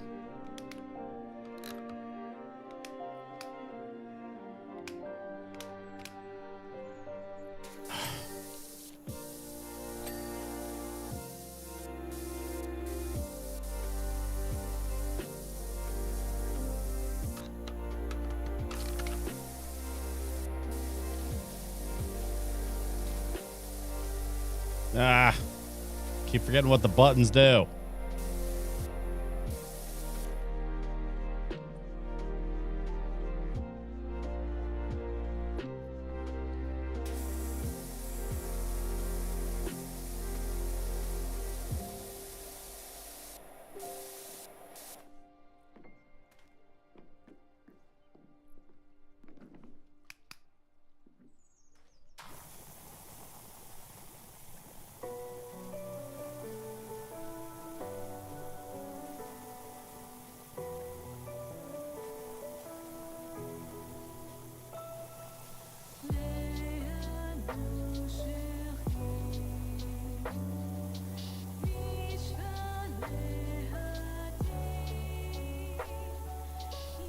There we go. Ha ha ha.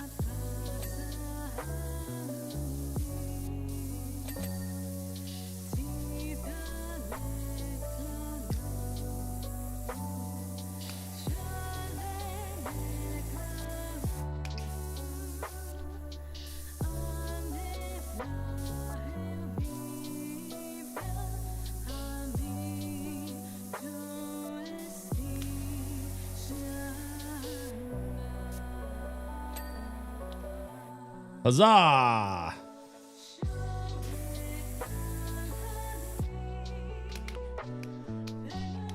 Wait, I'm doing this wrong again. There we go.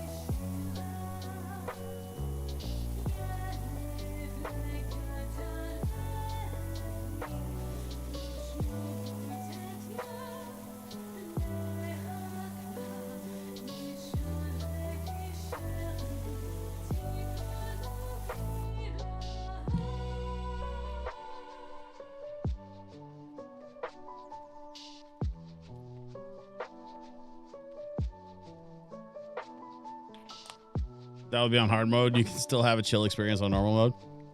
You know, that's interesting. The idea of a hard mode for Power Wash Sim is I think an interesting concept. Because like some people really enjoy like a proper challenge. Other people like myself just want to sit here and, you know, just kind of like low-key wash some stuff.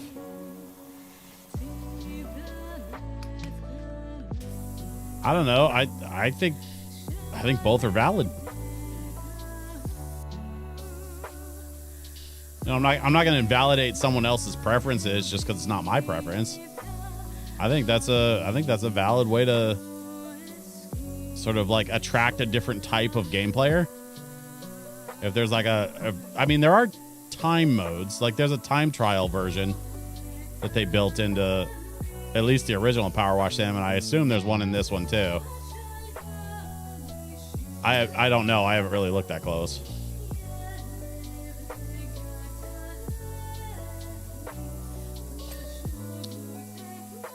Aha. So that's pretty much most of the tail end of the balloon. I just got to get this.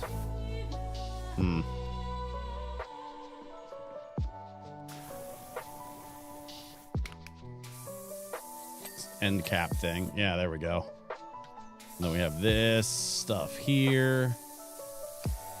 Probably actually tighten that beam up a little bit. There we go.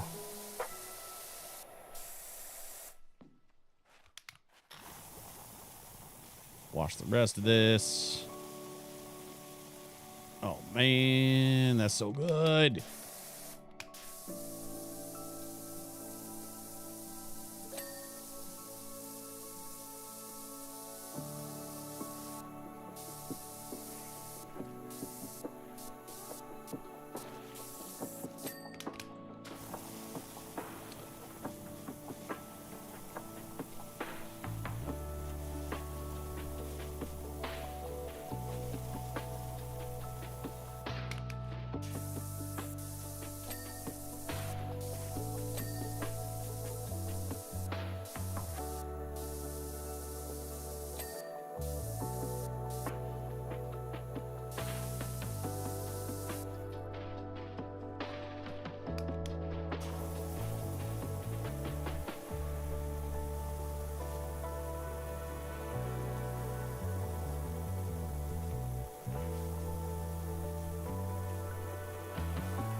Man.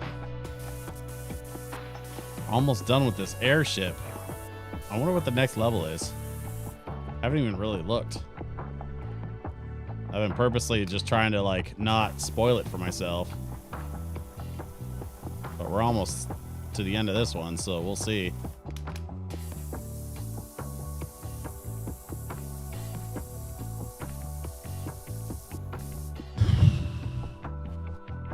Hey, speaking of spoilers, did y'all see the new trailer for that Michael Jackson biopic?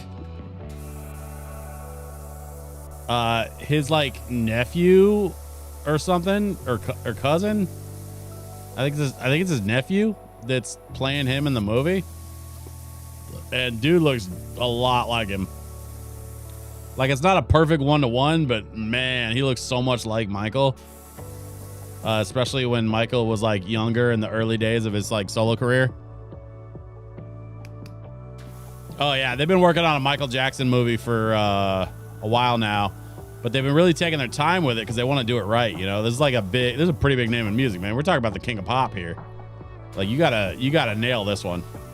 And honestly, like looking at the early shots from the first trailer came out either today or yesterday. I think it came out today. No, it might have come out. I don't know. I think it came out this morning. Regardless, the first trailer is out and it looks so good.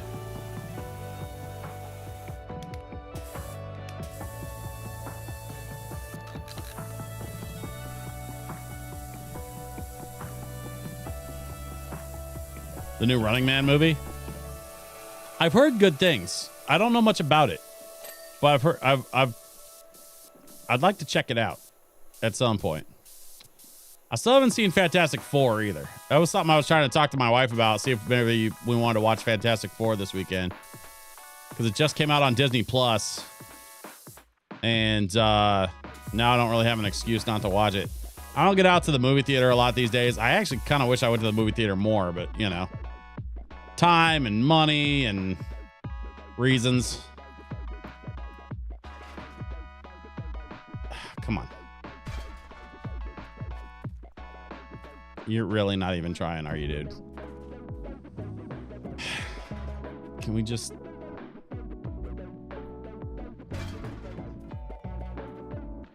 Sure.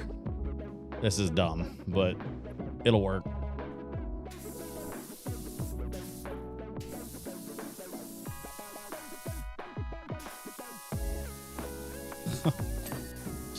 Ding. All right, what are we missing? The section on top that I missed. Oh, looks like that's the last thing too. All right, well, let's see. Where did I miss it?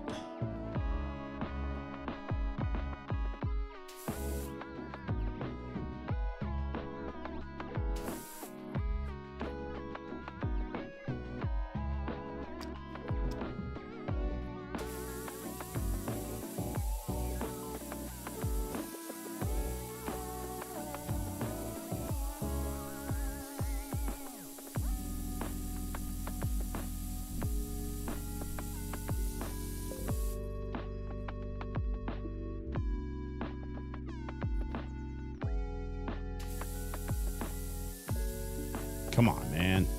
Let me have this. What am I missing? Ah, there we go. Okay. Ugh.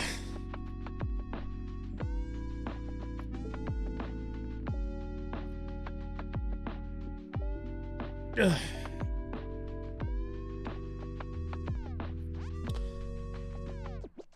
I like how you can't see any of the scaffolding, so it looks like I'm just floating in midair when I'm washing the sides. Cement mixer. Interesting. Let's go back to the base first. I want to see if we can get that new sprayer.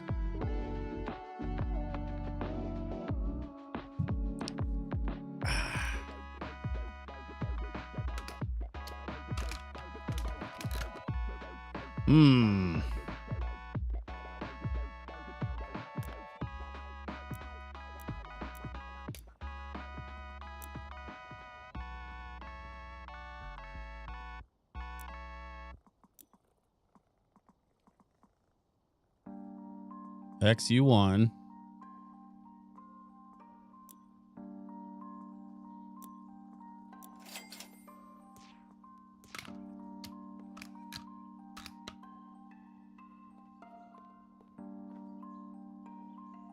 I don't understand.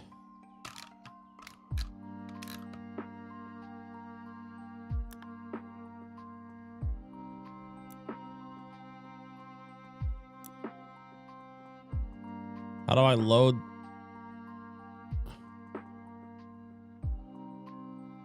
Sell the X1? You can't. It won't let me.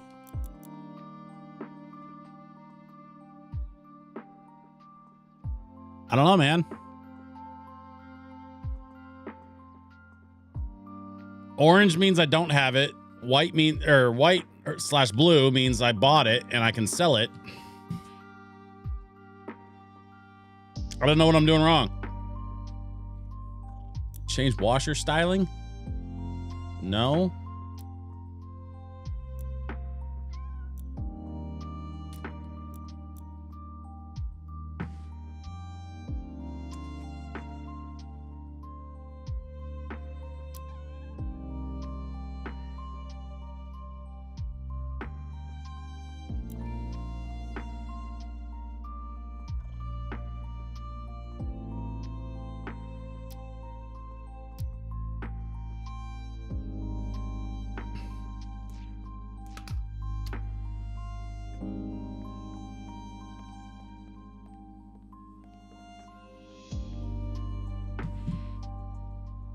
Not really sure what I'm doing wrong here.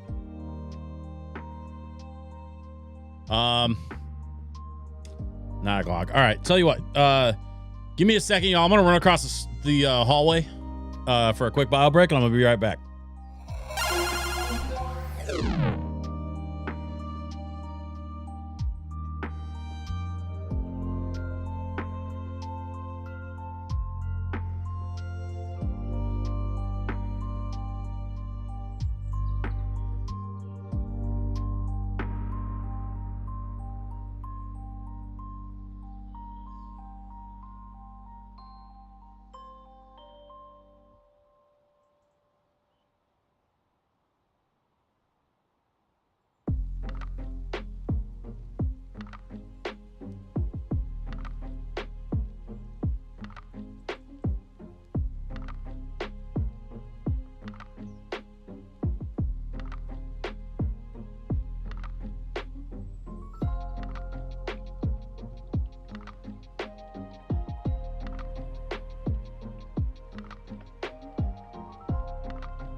All right, we're back. Now then,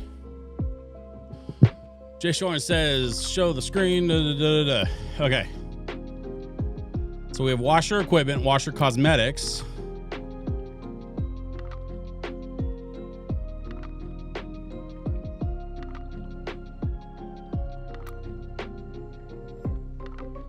Supposedly I can change up the washer cosmetics or something, and then washer equipment.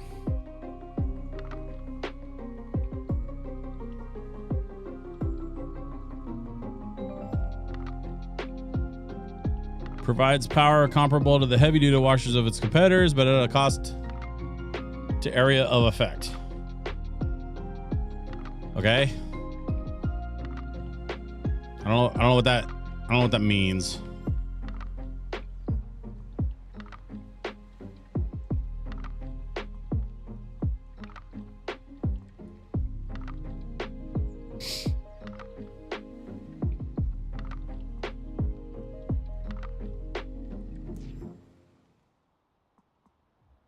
Well, I'm not going to stress about it too much because I got more power washing to do. So let's get into the cement mixer. Am I on computer? Yes, I'm on computer.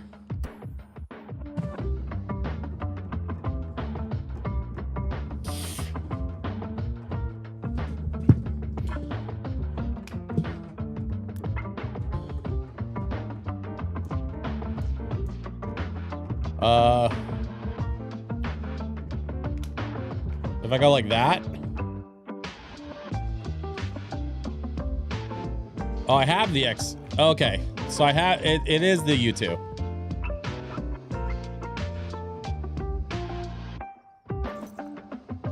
Oh, yeah, that's definitely different. Okay.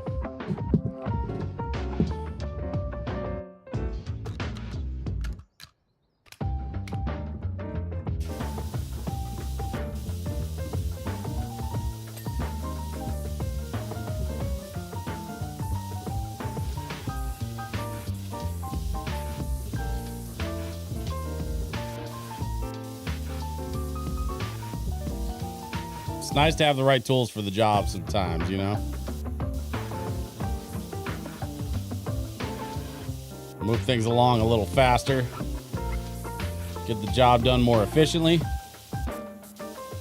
So that we can get paid and move on to the next gig.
How many times have I told you use the right tool for the right job? Scotty. Yeah. Yeah, that sounds about right.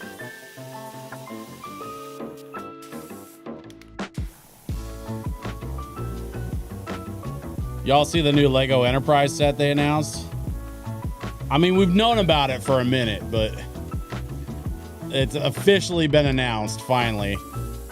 The actual Lego Enterprise.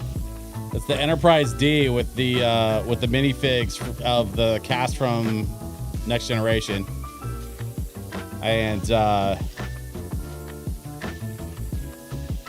looking like it's going to be a little over 3,000 pieces. Nice big Enterprise set, and then if you get it the weekend of Black Friday, they've got a gift with purchase, and it's a next gen shuttle with Ensign Rowe, which for all my Star Trek nerds out there know who Ensign Rowe is, but anybody else that doesn't know what's up, Ensign Rowe is a very controversial character that stole a shuttle and basically went AWOL. And then she showed up in Star Trek Picard. It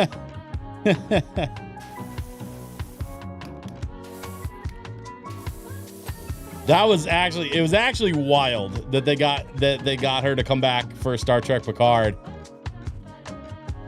and had her like roll up and just be like, "Sup, Jean-Luc," and then have him to be like, "Where the fuck have you been?"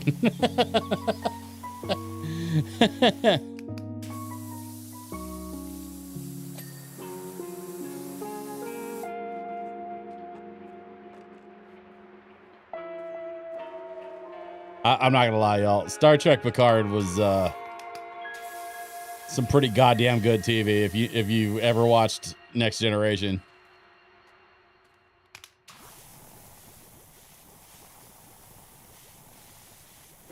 I really love that series. It's so fun. I don't want to get too into like the spoilers and whatnot, but needless to say, Star Trek Picard did a really good job of reminding a lot of us why we became Star Trek fans in the first place. It buttoned up a lot of storylines from a lot of characters, not just from Next Generation, but also from Voyager and Deep Space Nine. There was a lot of ground covered in 3 seasons of Star Trek Picard, and I am so grateful that they did that. Terry Metalis like really stuck the landing with that shit.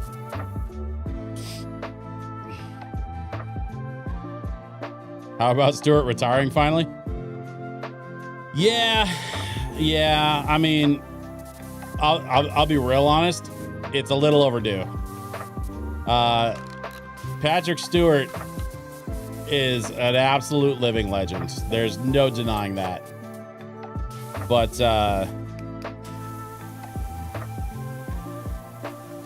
honestly, like, there comes a time where you just have to accept that you've done enough. And to be perfectly frank, I think he did enough after he got done with Picard. I don't think he needs to come back to do X-Men again in the Doomsday thing. Like, I'm glad they got him, and I'm glad that he wants to participate. I always really love when an actor becomes protective of the characters that they portray. Like, and I know that Patrick Stewart doesn't want to see anybody else play Charles Xavier again. Like, he already had what's his name play Xavier in the X-Men movies, like the throwback X-Men movies. Not Fassbender. Who's the other guy? I know Fassbender was Magneto. Who was the guy that played Professor X in the like X-Men First Class? And then shit, what was that other movie? Days of Future Past.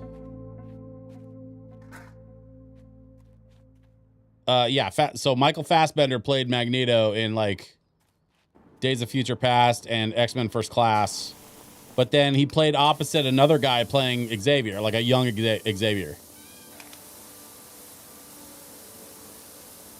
McAvoy, thank you.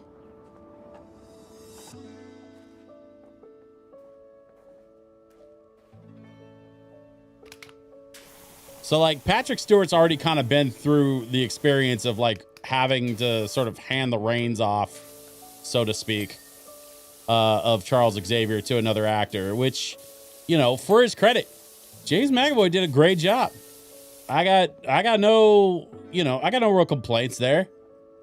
I'm not really one to complain much about that kind of stuff anyway, because I just, you know, I'm one of those dudes that's like, as an X-Men fan, just give me X-Men, you know, and I'll probably love it for all of its faults, regardless of what happens, because I'm just that guy, you know. People bitch about every new Star Wars project, and I'm just over here like, yeah, but it's more Star Wars, so like, maybe shut up and enjoy it, or we won't get more Star Wars. Like, I don't want to live in a world where more Star Wars is not a good thing. People actually want less Star Wars, and I don't understand that mentality, man. Give me more Star Wars. And I kind of feel the same way about the X-Men. Like, Like, you guys really want less X-Men? That's insane. Give me more X-Men. Give me all of the X-Men. And all of the Star Wars.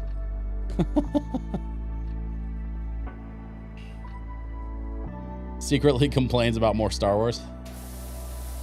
Yeah, Fassbender as Magneto was pretty cool. You want to see Fassbender in like some other shit that really spoke to me. Check out the movie where he played Steve Jobs. Fassbender as Steve Jobs was like wild, man.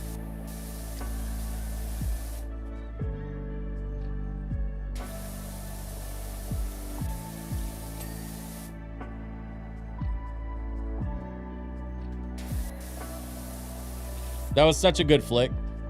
Now, okay, was the one where Fassbender played Steve Jobs? Is that the one that had Jeff Daniels? Because I got a story about not Jeff Daniels, but about the character he played. Okay, so check it out. And I've told this story before, so apologies if you've heard it, but I'll go ahead and just touch on it again. I'll tell you the short version. In that movie, Michael Fassbender plays Steve Jobs, who was fired famously after the Macintosh didn't sell very well in the first 6 months initially. People didn't understand what the Macintosh was, and they didn't want to give up their Apple II. And so it kind of split the company. There was like half the company was on the Apple II, like, hype train, and the other half of the company was on the Macintosh hype train. And Steve Jobs insisted that like the Macintosh was the way of the future because they could control the entire ecosystem. If you wanted parts for repairing a Macintosh, you had to get them from them. If you needed software redone, you could do it directly from Apple and their Genius Bars. There was no version of a Macintosh where just anybody could do service on it. You had to get Apple certified, which means you had to pay like a license fee in order to be able to be an Apple technician. This is some shit that my dad went through because he was an Apple dealer in the early 80s.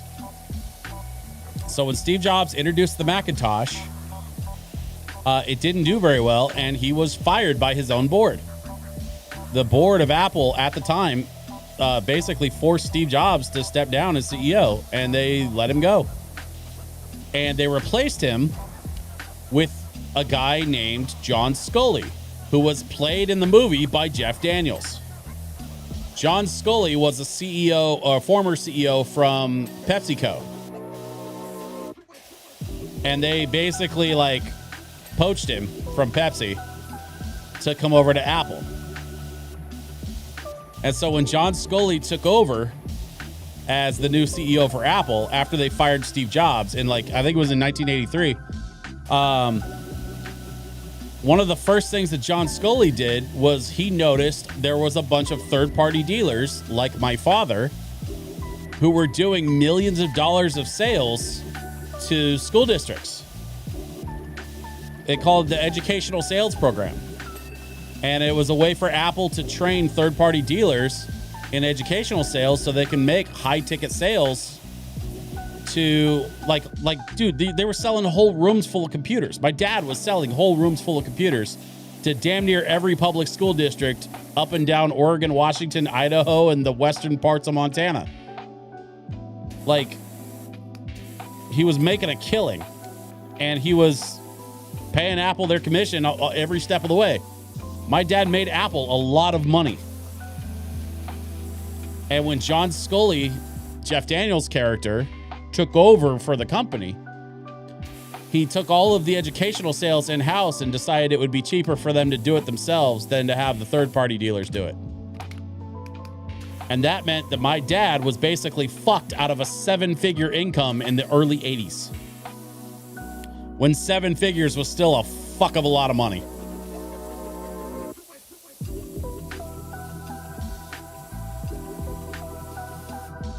And I know, and I have evidence. I have proof of all of this shit because when I was clearing out my dad's computer store, I found the awards that he won from Apple in 80 and 81 as the top Apple salesman in the world. in the world.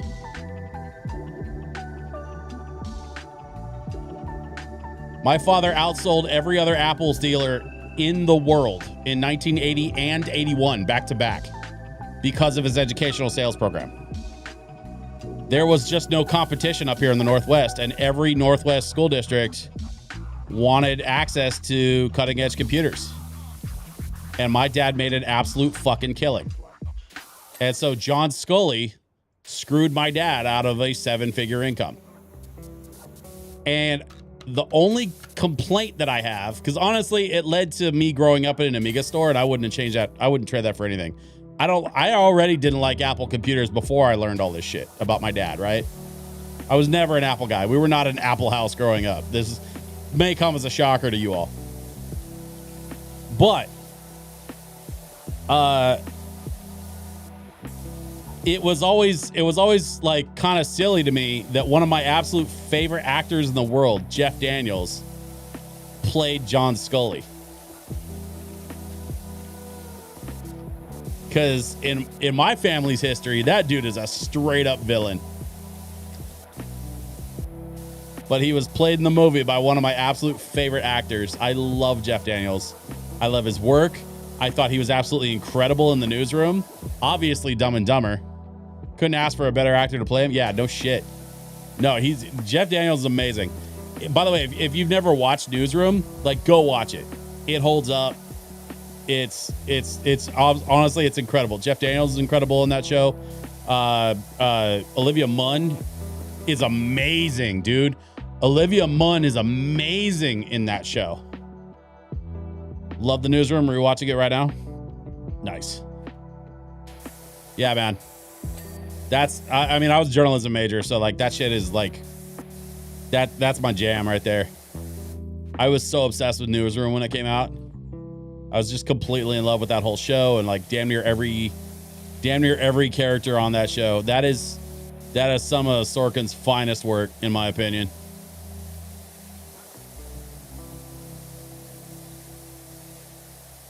I mean, Sorkin's got a hell of a catalog behind him. He's written a lot of really great stuff. If you ever watched Charlie Wilson's War, that was another great Sorkin film. Obviously, he did The West Wing. But yeah, the Newsroom, man. Aaron Sorkin, Jeff Daniels, Olivia Munn, like Sam Waterston. Yes, thank you. Sam Waterston was also in Newsroom. He was incredible as well. Newsroom was great. I really, really love that show. But yeah, it was wild that Jeff Daniels showed up as John Scully in that movie about Steve Jobs or whatever that starred Michael Fassbender. Because like, man,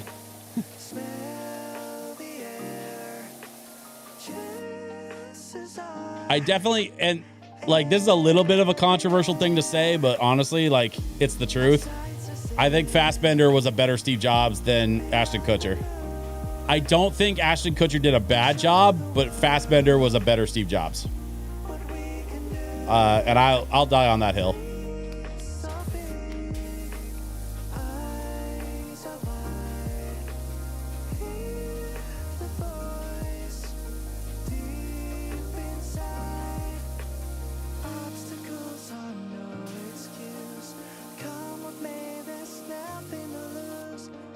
Also helped that they had better source material to work from. I mean, yeah.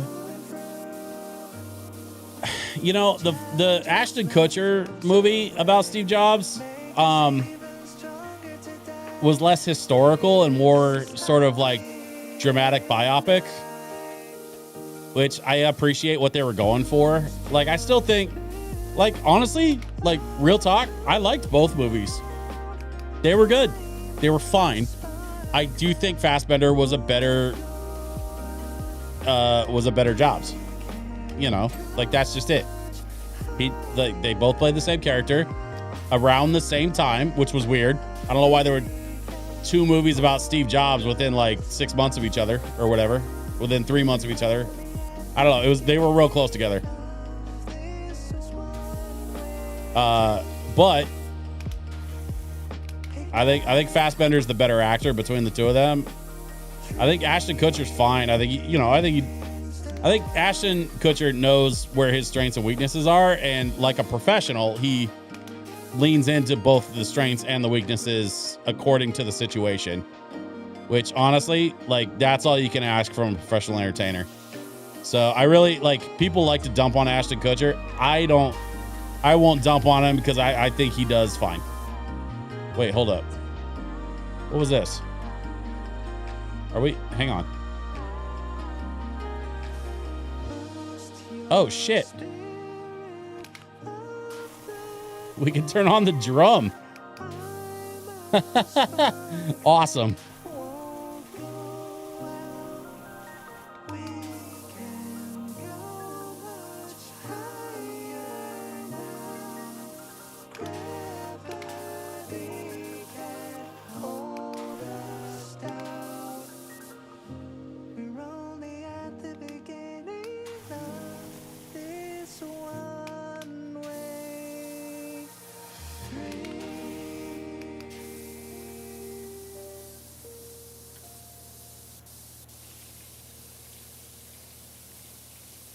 See, what am I missing?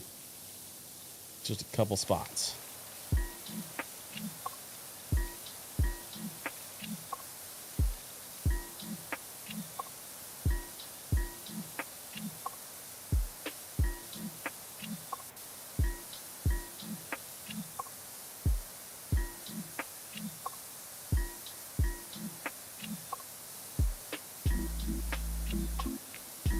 Shiyakun, welcome. Glad to have you here. You've been missing out on a lively conversation about actors who played Steve Jobs.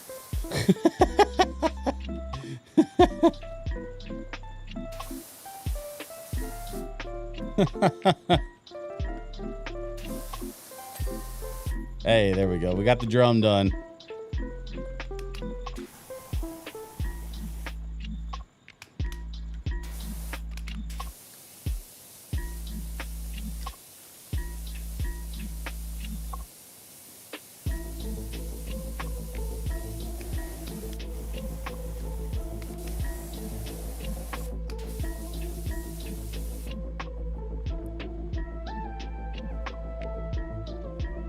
Wait, hold up.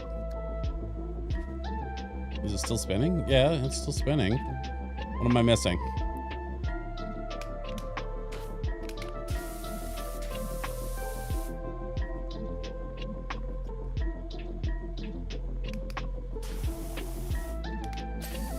There we go. Okay, so we got the drum.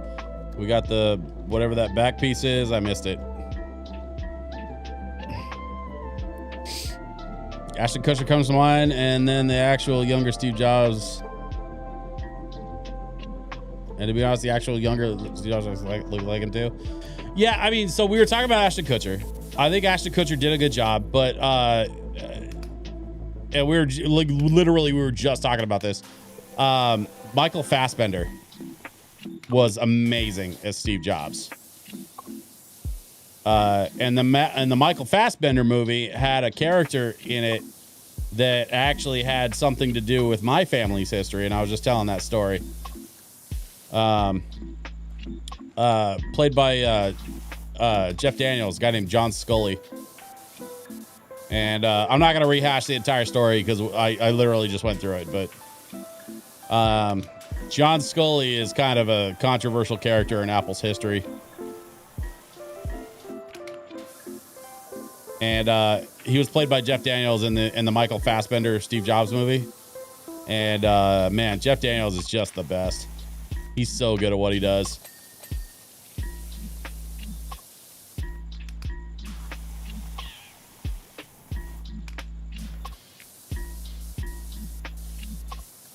We soap and we wash, and we soap and we wash, and we soap and we wash.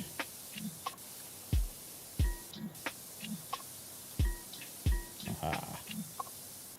I gotta get the other side.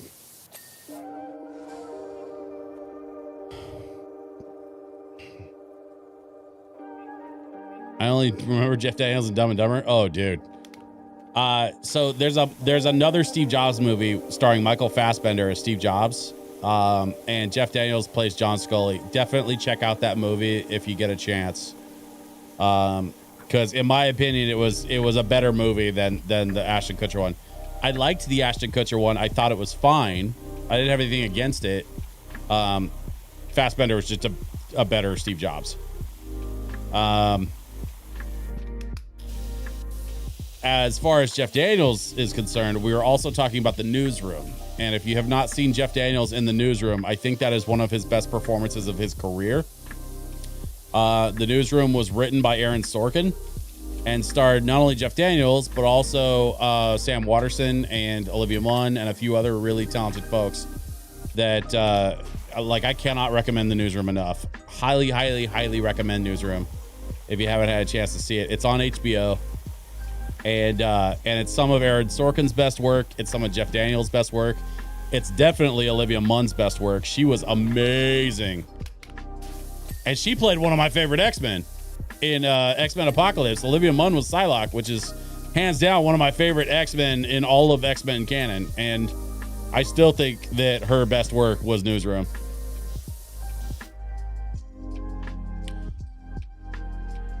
Dev Patel? Was he in Newsroom?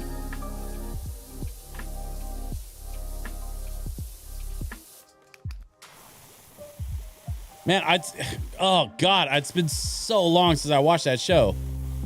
I've been talking about so much. I'm probably going to have to rewatch the friggin' Newsroom now. Damn it. I got too much shit to watch. I don't have time for this.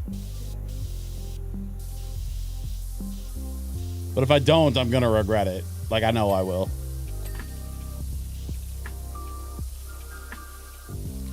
It'll be nice someday when, like, the actual news isn't so dire all the damn time, and then we can enjoy shows like The Newsroom.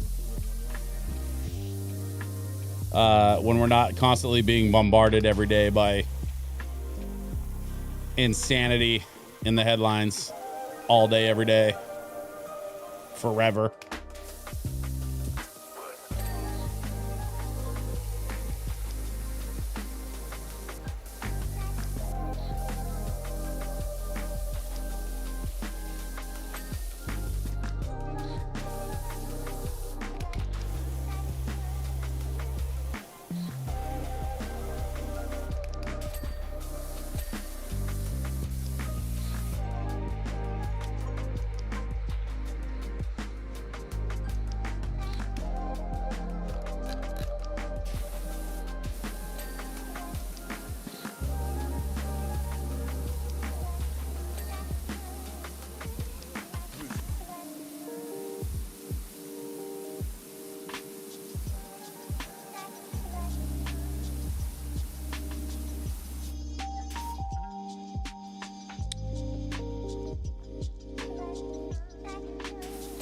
The web guy with the Bigfoot obsession, I kind of forgot about him, to be honest, but that's amazing.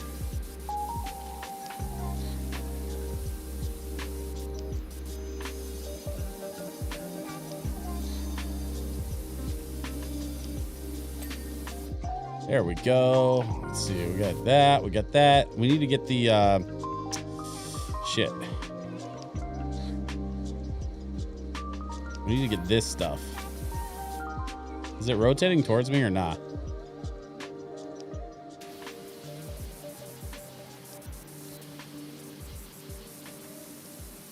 Can't quite tell. No, it doesn't look like it's... Oh yeah, it looks like it's just stuck on the top part of this hinge. So I gotta get up there. Let's see, this should do it. There we go. That's what I was looking for.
Okay.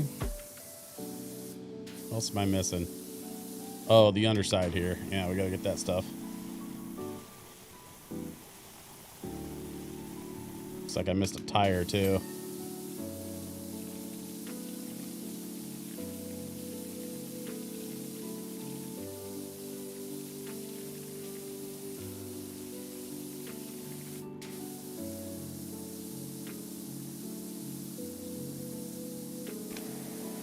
The angle on that. There we go.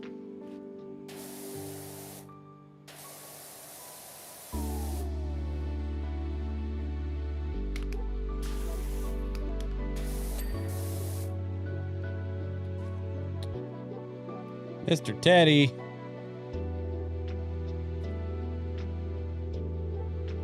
Huh.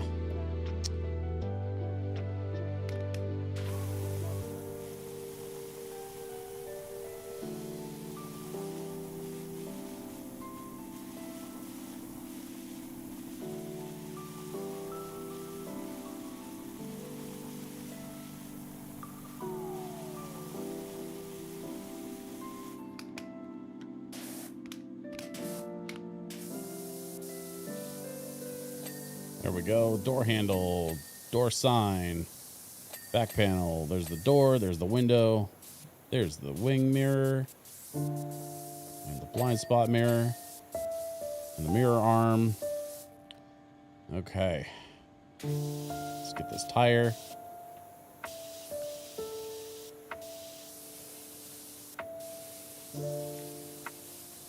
We gotta get the underside here. All this underside stuff needs to go.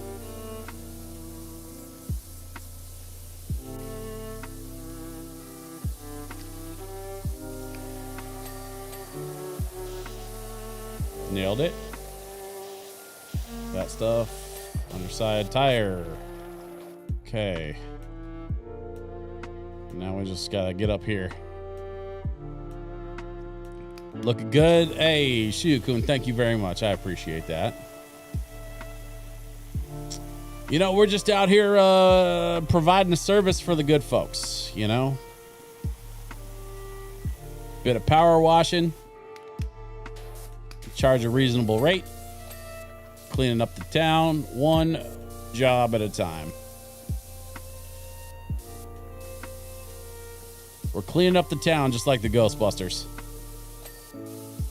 There's the front.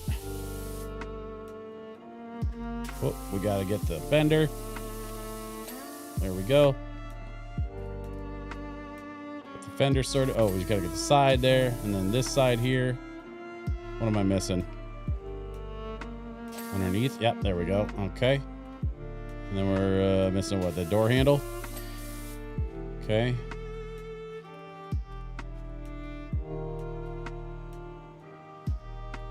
Cab body, cab warning light, and horn.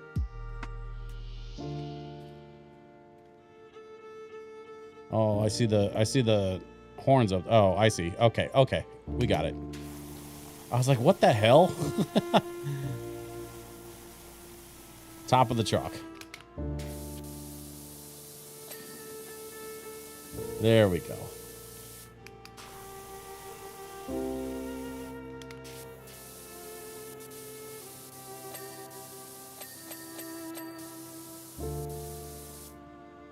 I just got to finish this horn.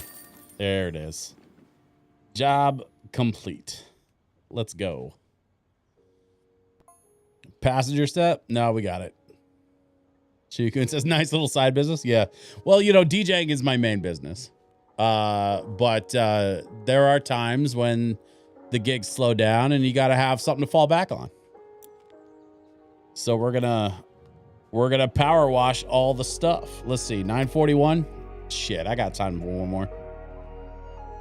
Definitely can't be streaming too late tonight because I've got to get up stupid early tomorrow to get down to Salem for that event that I'm doing, the tabling event. Holy hell, this barn looks like somebody took a shit on the entire thing. And the silo. Really? We got to do the silo too? Sheesh. I'm gonna leave the silo to last. Flame torch option? No. We're not doing that. We are going to clean this thing and make it look brand new because that's what the client deserves.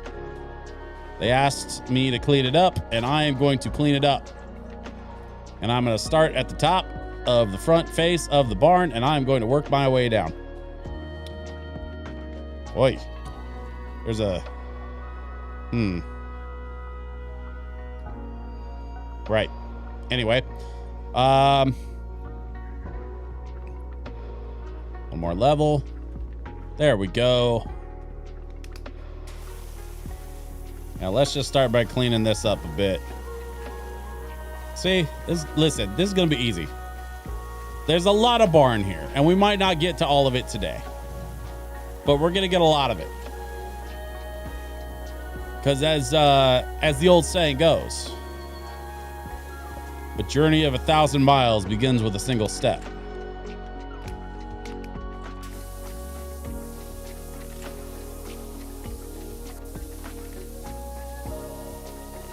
We do the work until the work is done. And that's all there is to it.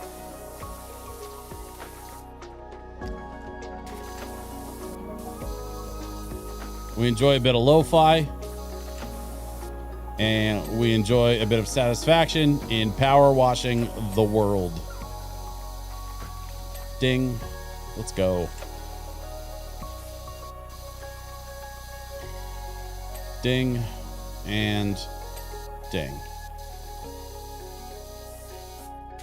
There we are. See, look at this. Beautiful red color. Already looking better. Whole town looks like one big dookie has been taken on it. Journey of a massive town-sized chocolate log starts with one badly prepared Taco Bell. The warrior who keeps his blade spotless prepares for victory before battle begins.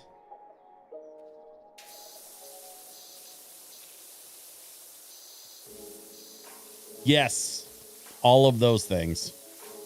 Funny enough, Taco Bell isn't really like these days. It doesn't really it's not really the gut bomb that it used to be. They really kind of changed a lot of the recipes around for Taco Bell. I would say that's more of a Chipotle thing than anything. Especially the salsas of Chipotle. Chipotle will get you if you're not careful.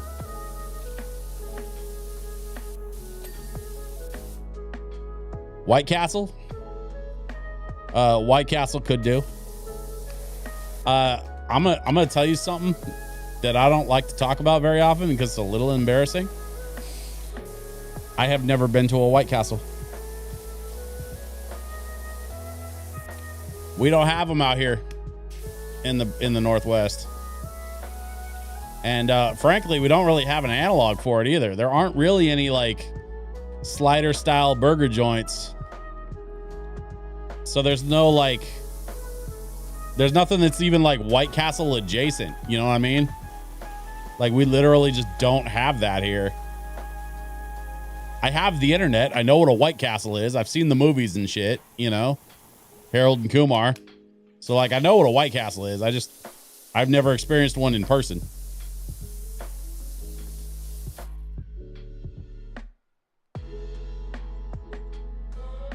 Arby's has sliders. Arby's doesn't count, man. I'll tell you what though. You know what I ate the other day? Actually, was it yesterday? No, it must have been a couple of days ago. I had the Arby's, the new turkey gobbler sandwich. It's the like fried turkey and stuffing and cranberry and mayonnaise with the onions, with like crispy onions on it. Oh my God. Oh my God. That sandwich was so good. It was like, I went into that sandwich kind of expecting a lot of what it was, but it was also more than I was expecting. Like it was everything I expected and more. I was so happy with that sandwich, y'all. If you haven't tried the turkey gobbler sandwich from Arby's yet, do it. It's delicious. It's not something I could eat on the regular. Like, I don't eat like that very often. But, you know, the other day I kind of was having one of those days where, like, you know, everybody around me was hella busy, and I just was like, you know what, fuck it, I'm just gonna get myself some lunch. I'm gonna treat myself. And I'm so glad that I did, because it led me to one of my favorite sandwiches I've had in a long time, Arby's or otherwise. I've heard the one from Firehouse Subs is supposed to be good, but they don't have any of the gravy. They ran out or something, and they haven't replenished it. And so, like, without the gravy, it doesn't really work. Like, I guess it's too dry or something, because it's made to be served with gravy, but they don't have the gravy. So with Arby's, their turkey sandwich for this year is called the Turkey Gobbler, and it is awesome. It is awesome. Haven't done Firehouse yet. I mean, I like Firehouse subs a lot. Generally speaking, I like a Firehouse sub. But if we're talking about holiday, like seasonal stuff, I haven't tried their seasonal stuff. I'm a big fan of their hook and ladder, or what's the other one? The club, I think, which is basically just a hook and ladder with bacon.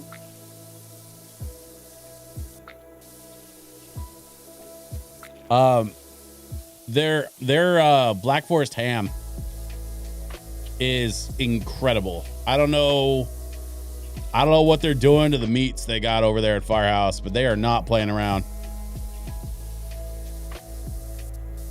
I used to be a Subway guy a long time ago, but Subway, like, honestly, they've gone too far with the, like how much they've diminished the product over the years. I'm not a big fan of Subway these days. I'm a Jimmy guy. Dude, I like a Jimmy John's. Again, Jimmy John's is one of those that, like, the quality of the product has decreased quite a bit in recent years. So, like, I'm a little bummed about that, but I still like them from time to time. Their bread, I'm pretty sure, is laced with literal crack cocaine. Jimmy John's bread is amazing. Still is amazing. They haven't messed with the bread, really. It's just the way that they build the sandwiches now. It's not the same as it used to be, which is kind of a bummer. Because, like, corporations are going to corporate. You know what I mean? Like, it just... Oh, thanks. I just got handed a pumpkin chocolate chip cookie. Cheers, y'all. Oh my God, it's so good.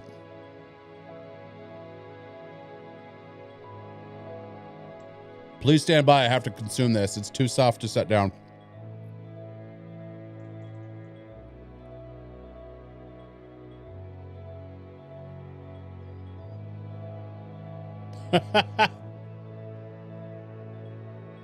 Yeah, don't worry about it, Jay Shorn.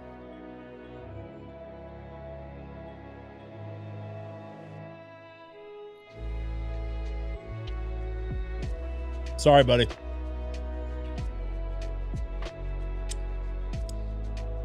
It's this recipe that my wife found. They're basically like pumpkin bread cookies. And, you know, they're a little healthier, I guess, than a standard cookie. Because a standard cookie is just butter and sugar, right? Like, you're basically eating sugar. These pumpkin bread cookies are, you know, at least they've got pumpkin and some other stuff in them. So it's not just straight sugar. Not that they're healthy per se, just healthier than a standard cookie. And then, you know, you throw some chocolate chips in there, because who doesn't love chocolate chips? I know I love chocolate chips.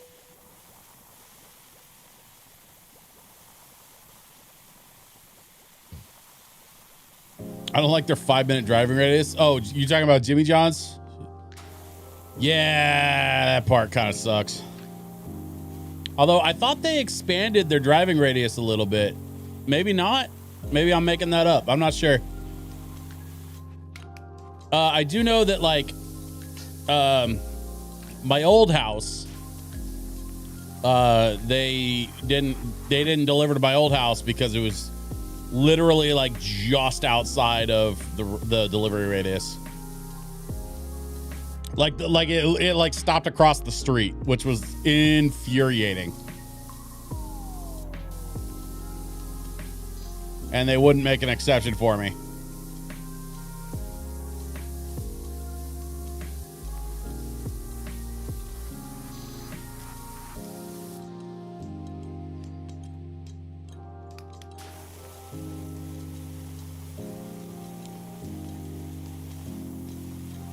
But yeah, the big sort of headline for me these days, I don't get to eat like that like I used to. You know, I think I've kind of overused my my credit, so to speak, when it comes to being able to eat like a teenager. I'm 40, man. I'm 41 technically. I can't be eating like I'm 18 anymore. That shit sucks, but it is what it is.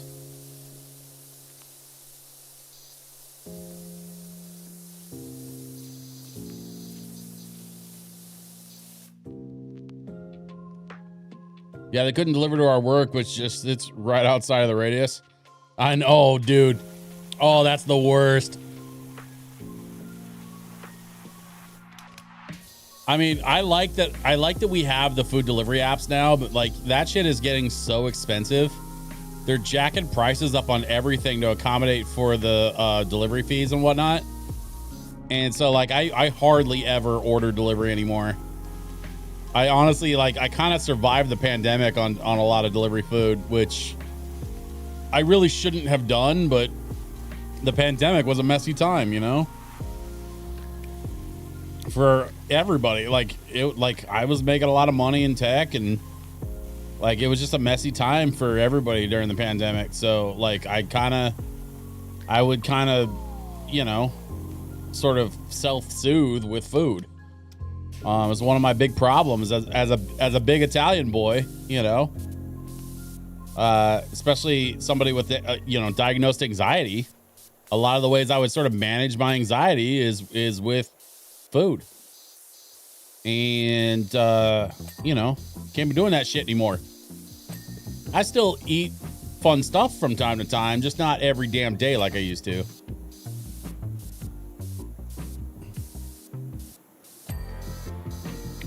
And I'm a little bit curious about these new, you know, supposedly there's some new rules on Wegovy pricing and stuff. And so we'll see if it's a little more accessible now than it used to be. I got to look into that.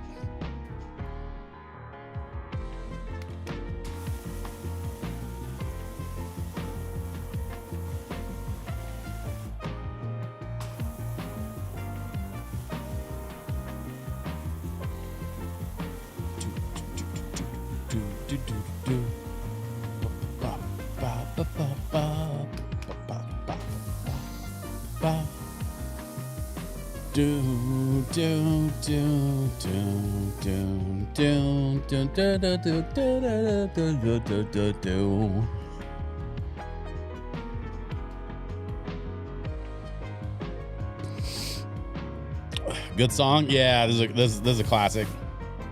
The Cave Dungeon. You know what's wild is it sounds like Cave Dungeon has covered by Mannheim Steamroller. Which if y'all remember Mannheim Steamroller, then I think we could be best friends.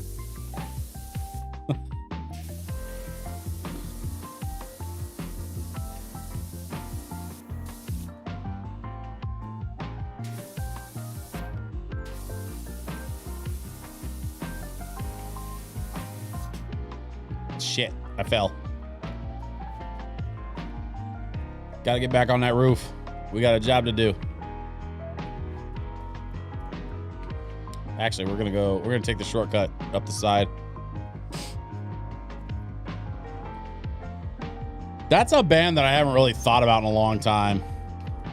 That's kind of wild. Mannheim Steamroller is a band that I honestly like I forget about sometimes because I just don't really think about them that much. And then I remember that they existed and I was like, oh, that's right.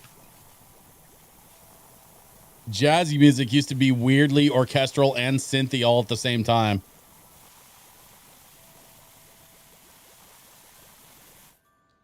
There's a new single from one of my favorite video game bands in the world, and I play them every single stream. It's a group called 8-Bit Big Band. They are not publishing through Kuraga Records, but they're the band that does that Still Alive cover that I play at the end of my streams. And they're like a big band out of New York that covers video game music. And they recently did a single on their YouTube where they described it as Super Weather Report.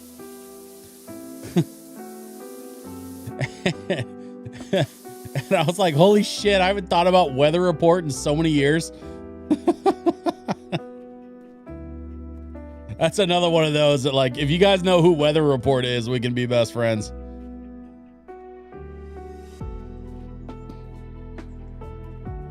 Weather Report is for like the OG band nerds.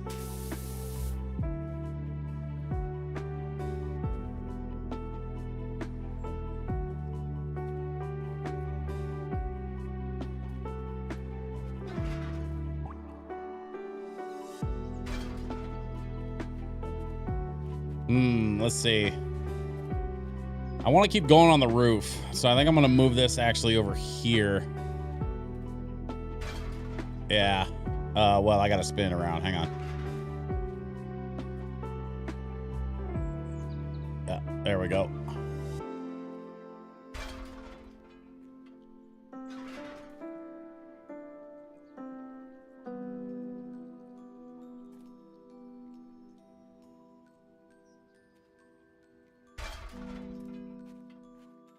Sure, that'll work.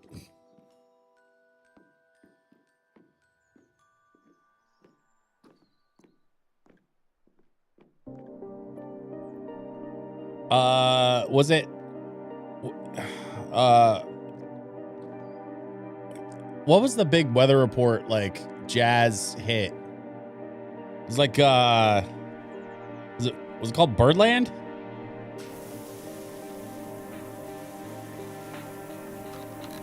Somebody Google that shit. Google Weather Report. It was either Birdland or Yardbird Suite. I want to say it was Birdland because it was like a reference to Charlie Parker. But I don't think it was even their song. I think it was a cover.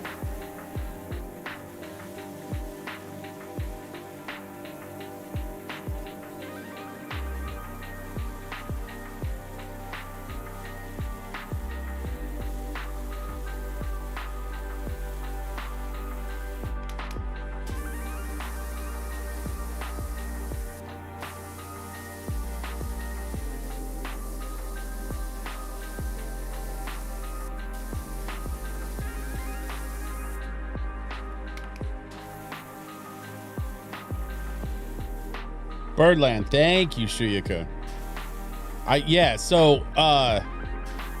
So here's a fun fact that I don't think I've ever shared online. Birdland is one of the first songs I ever played when I joined the jazz band in the 8th grade. Oh, Attila Mom, thank you for asking. We got it. It was Birdland by Weather Report is the song I was trying to think of.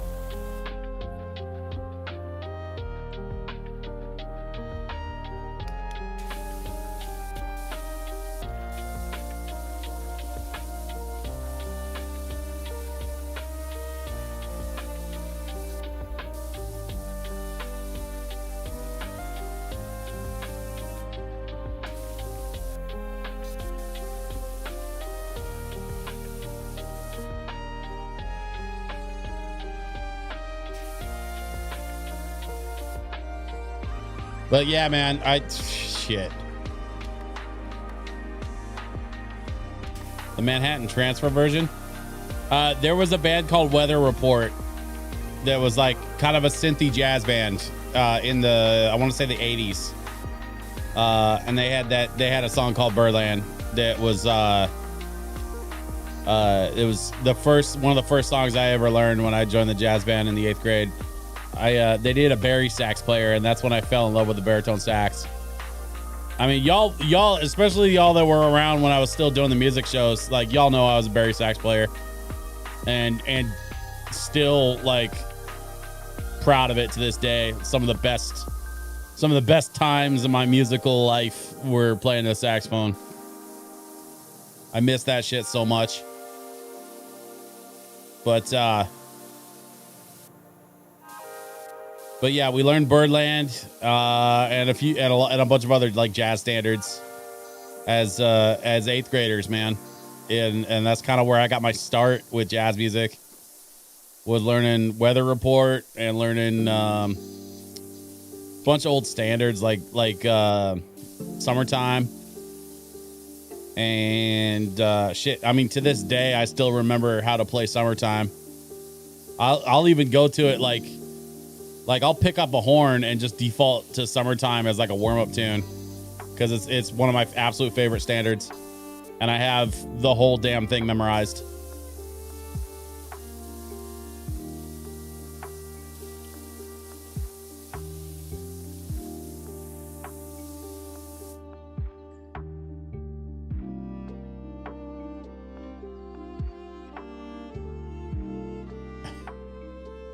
Stan Kenton's 2002 Zarathustra revisited. Classic. That's awesome. Have I heard Manhattan Transfer? Yes. I used to listen to Manhattan Transfer. I used to listen to Mannheim Steamroller. I used to listen to Weather Report. I used to listen to Herbie Hancock. Like, there was a lot of synthy stuff going on in the jazz world in the 80s and 90s, and that's largely what I learned on was that stuff, because that's what my band instructors were into.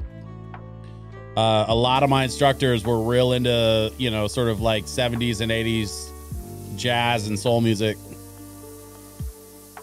It was actually kind of frustrating.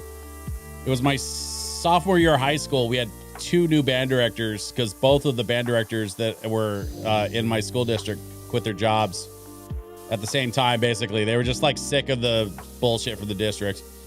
So 2 new band directors got hired. One of them was the band director that stayed on at the high school and ended up being somebody who I am still friends with on Facebook to this day. Like, my old high school band director and I still get along great. We still kind of check in from time to time. Like, I know his whole family. Just a fantastic dude. But the other guy that got hired on, they were like kind of trading back and forth for a minute. And what I liked about the other guy, I kind of wish I had been able to study with him a little more, because he was into rock and roll. Like, he was a band director that liked all the typical band director type stuff, right? Classical music, jazz music, all the usual, band kid shit. But then he liked rock. And he and I could connect on like some Jimi Hendrix type stuff. And he ended up going to the middle school full time, while the other guy stayed at the high school full time. And I got along great with my high school band director, except that he wasn't into like rock and pop music the same way that me and a lot of my friends were. So it was tough. It was a tough sell sometimes to try and get him to appreciate some of the music that we all were listening to on the radio back then. He was not into it.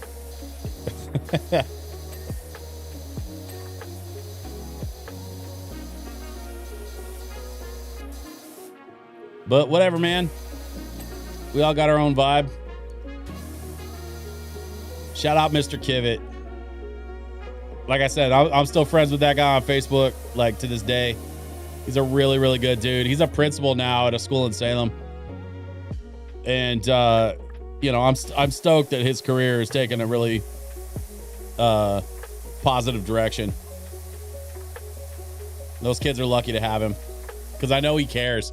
Like, that's the other thing too. Like Mr. Kivett and I didn't see eye to eye on everything. He was a big Apple fan, for example, and I very much am not. So we would disagree about that stuff all the time. I to this day, I have tremendous amount of respect for him, and I think that the kids in his current school district, I hope they know how lucky they are that they have him as a principal. Because he was one of my absolute favorite teachers I ever had. Him and my journalism instructor in college. My college journalism instructor was also amazing. But obviously we didn't talk much about music. Like that was more her teaching me how to write and how to have integrity in publishing and stuff.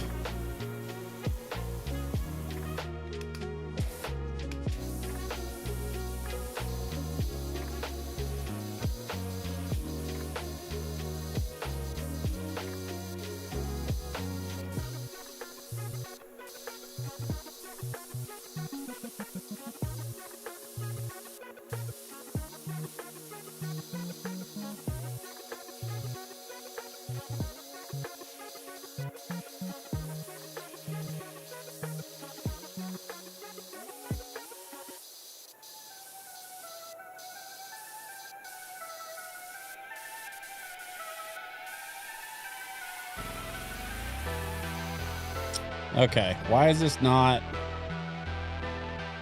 What am I missing? Oh, these ledges here. Okay. Let's see if I can... Actually, let me see if I can get it from up here. Okay, 1, 2, and then... What about this shit?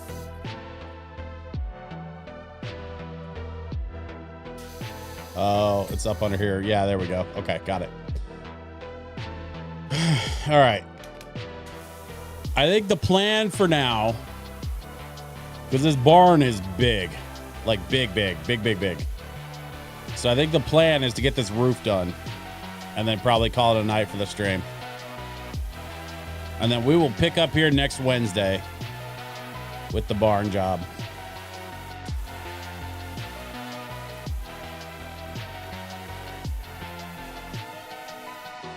I hope y'all are having a lovely Friday evening. I know I am. But unfortunately, I have to get up stupid early tomorrow. I mean, like crazy early tomorrow to go down to Salem and do a thing.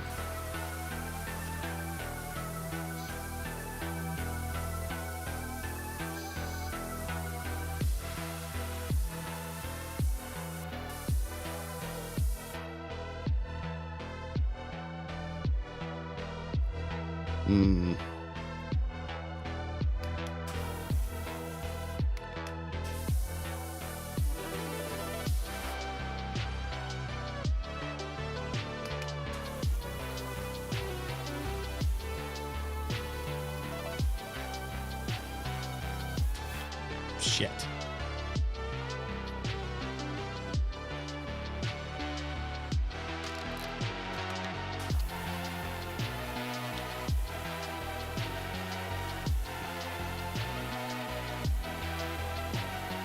This is fine. We're just going to use a scaffold.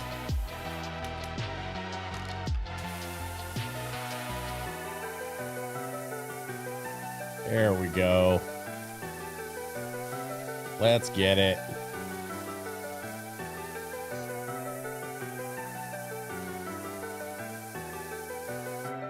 Yeah, it's been a nice Friday for me. Bar that I used to go to on a regular basis closed for a year and a half.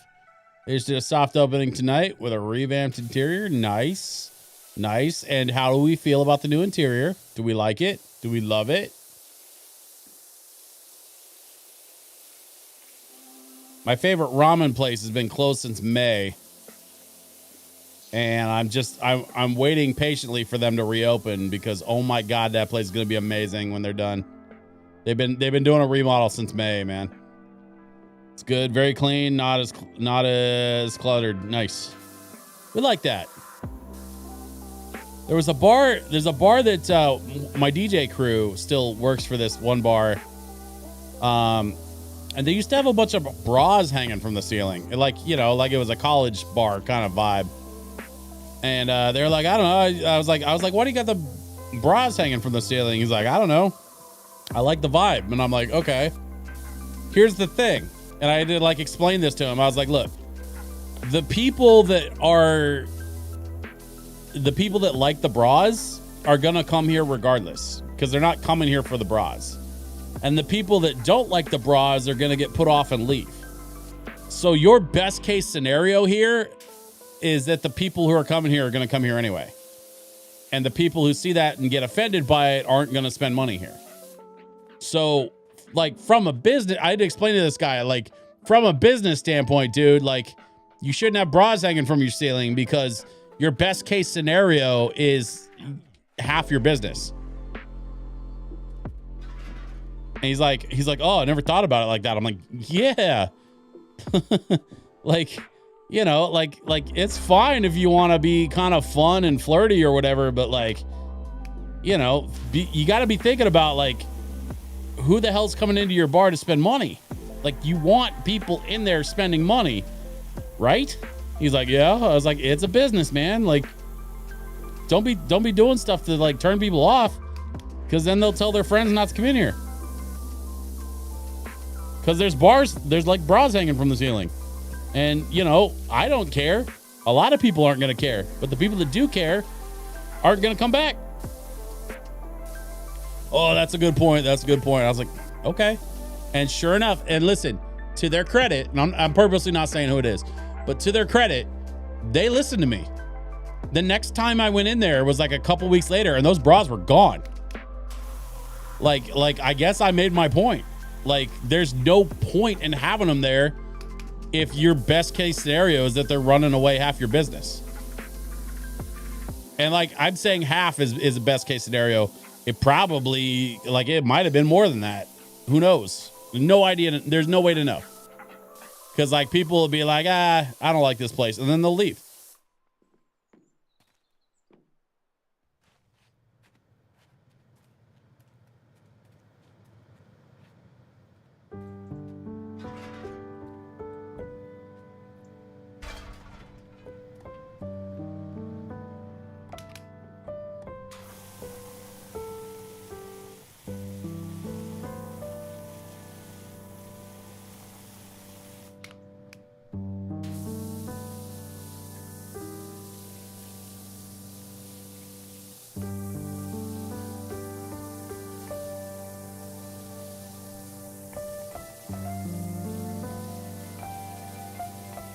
Okay, I think we're just about done with this side. I mean, it's not perfect, but it's good enough to get the job done for now, because we still have the whole other side of the roof to tackle. Well, yeah, all this. I don't know why the roof would all be in a single piece like this, but you know, whatever.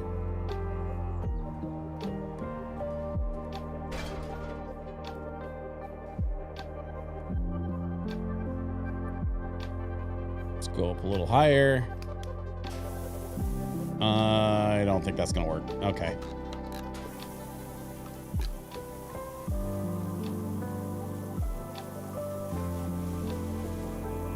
We're just gonna perch here on this overhang, and we're gonna just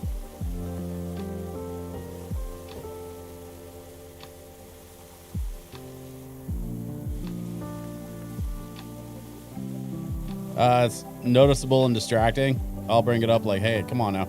Yeah, it's just, you know, like, I don't think it was like intentionally sexist or anything like that. Like, I'm not trying to rake them over the coals. I don't think they were doing anything like intentionally to harm anybody or like, you know, be douchebags or anything. I think it was just like, it, you know, it's like a kind of a flirty college bar aesthetic that they were going for. And I was like, look, man, like, nobody cares. Like the best version of this is that nobody cares. So like, why even do it? And he goes, yeah, you're right. You know, I was like, I know. It's because I've been doing this a long time. My first residency was this club that had barely been updated since the 80s. And they still had like This is 2009. 2009 to 2010. I was at this my first club residency. And this place had like t-shirt contest photos from like 89 and 90 that were like nailed to the walls. And they never took them down. They eventually closed that place and turned it into like a Dollar Tree or something. But those t-shirt photos were still up there right up until they closed the business. That shit was always fucking wild to me. And like, I would get comments sometimes from people being like, what the hell is up with those photos? I'm like, I don't know, man. The owners don't know what year it is.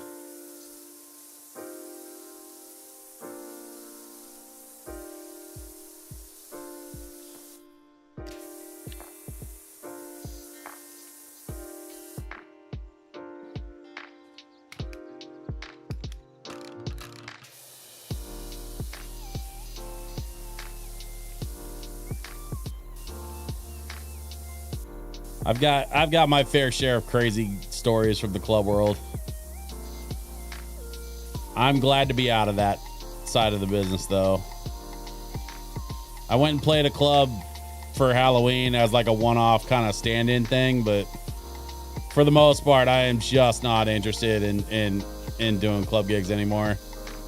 They're a pain in the ass. They don't pay very well. Some 20-year-old something or other is gonna shove his phone in my face, be like, "Why can't you plug my phone in?" Because I'm working, bro. Like, fuck out of my face.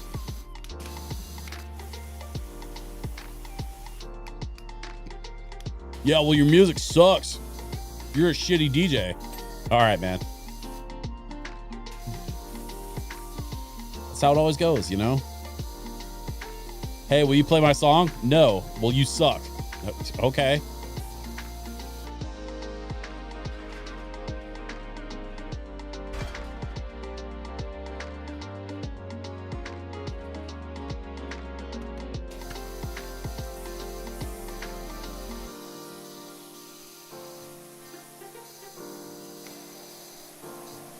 There we go. Yeah, got it.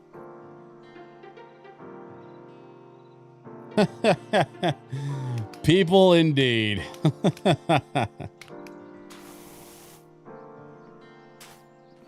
And you know what? This is a chill stream, so I'm going to say this. If y'all wonder why I do these chill streams where I just play lo-fi and hang out and play cozy games, like, that's why. My world, people are able to relax, enjoy themselves.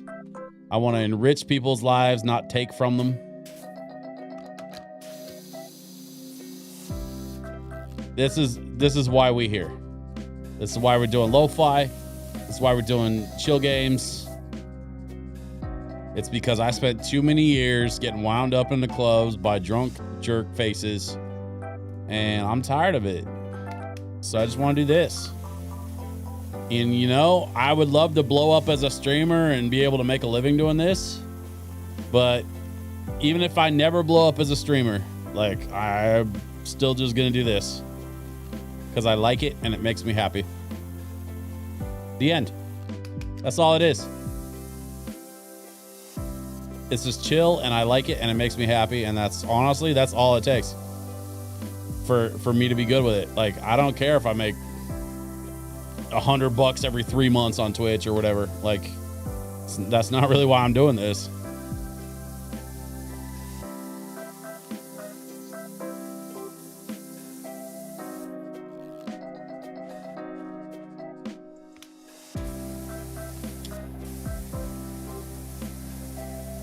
I just like hanging out with nerds and playing video games.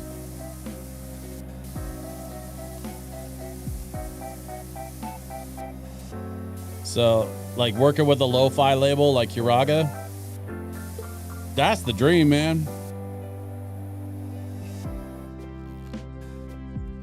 Getting to play video game music for people and helping them, like, manage their anxiety and shit. Because God knows I've got anxiety and I needed help managing mine. So, like, I want to help other people. And I feel good about that.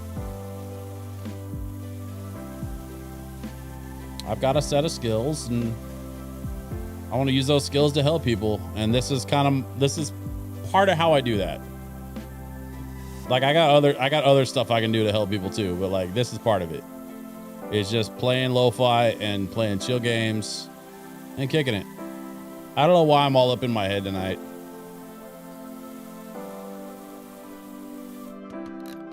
But I'm glad y'all are here to hang out with me.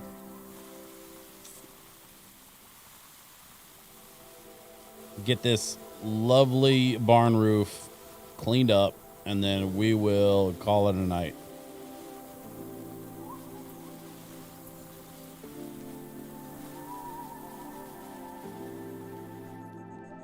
Oh, I ran out of soap. Okay.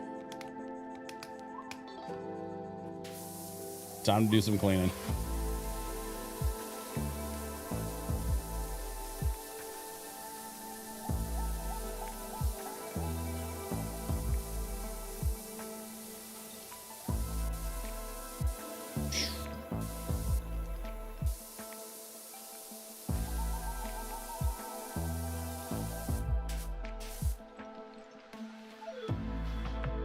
Sounds like Liam Neeson. You have a unique set of skills. It's true though, man. I do have a unique set of skills. What was funny was explaining that to like my doctor.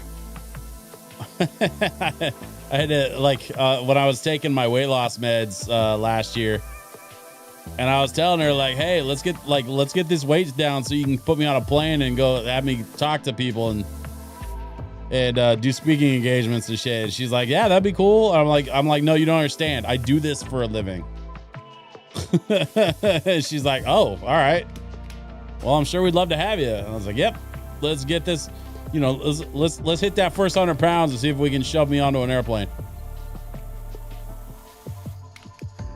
And then we got to 60 and then I ran out of money, basically is what happened. So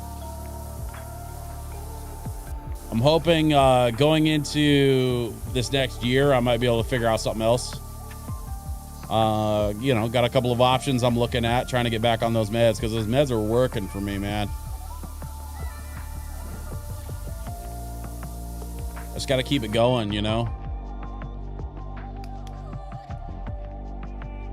How we doing on the refill? Yeah, okay. Refill's doing all right.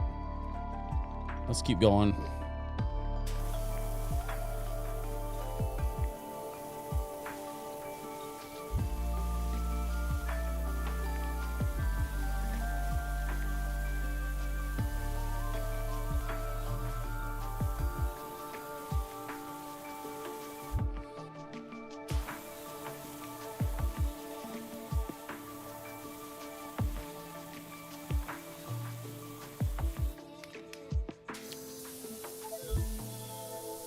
I'll tell you what, though, if anybody ever kidnapped my daughter, I do not have those skills. Liam Neeson in the movie Taken, that is a set of skills, unfortunately, I do not possess.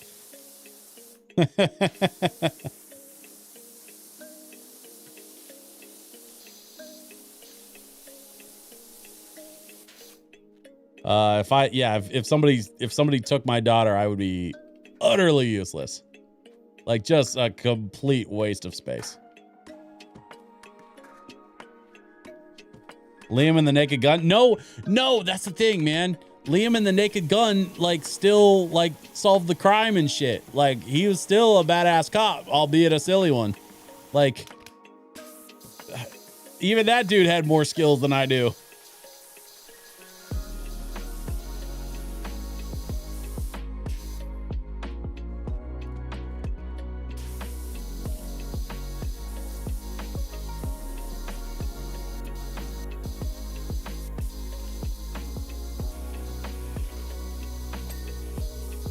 If I had to pick a Liam Neeson movie, obviously I would pick Phantom Menace. Because Qui-Gon was a friggin' badass.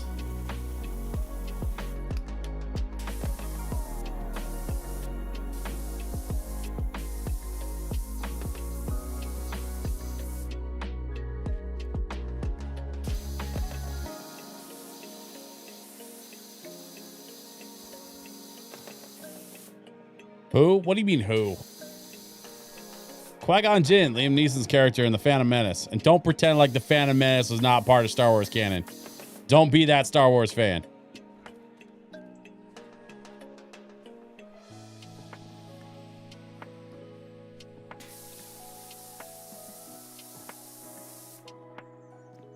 I haven't seen the other movies.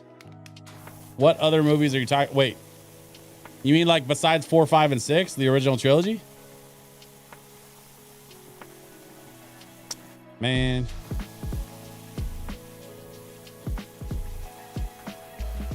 Have you watched any of the Disney Plus shows?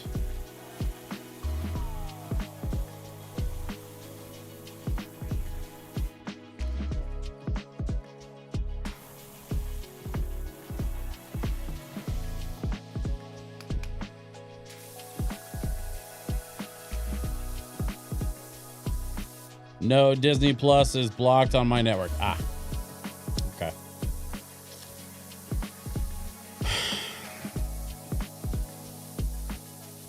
That's a bummer.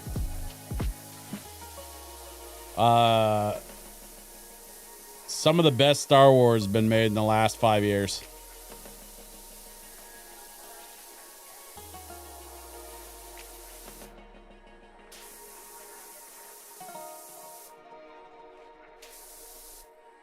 Some people might think that's a controversial take. I don't think it's controversial at all. I stand by it with my whole chest. Some of the best Star Wars in all of Star Wars has been made in the last 5 years.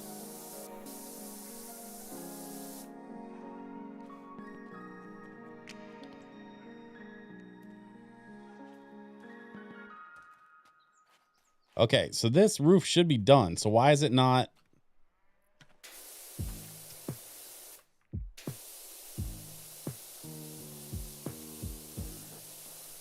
Why are we still not registering the roof as completed?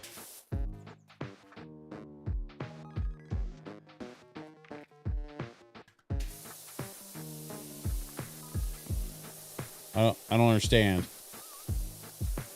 Is the roof not its own thing?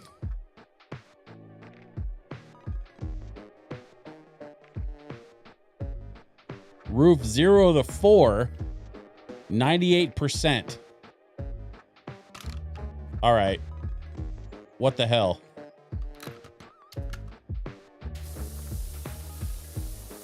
Seriously? All these little specs that I missed, that's what's keeping this.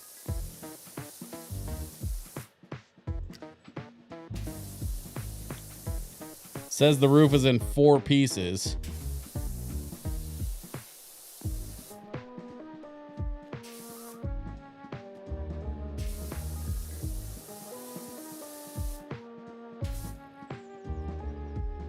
Me blocking Disney Plus allows me to control how fast my dates leave my place when it's time to go home.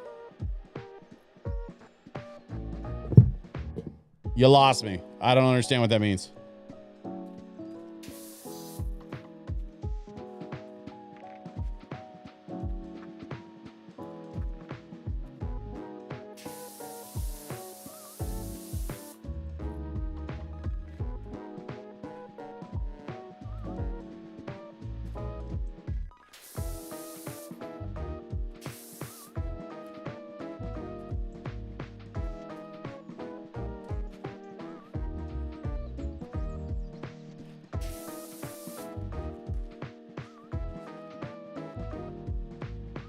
Is it the underside?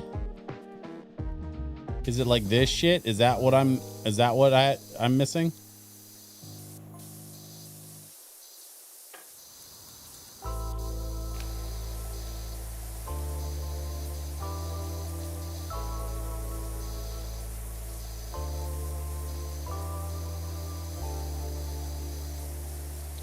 I remember going to see Phantom Menace and Attack of the Clones in theaters.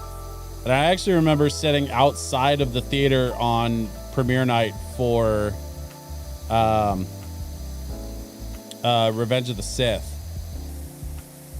And I remember, like, I had my PSP and my DS with me at the time. So I had them both fully charged because I was going to be sitting out there for a while. And it was funny because I was sitting there with my PSP and my DS and just trying to keep myself entertained.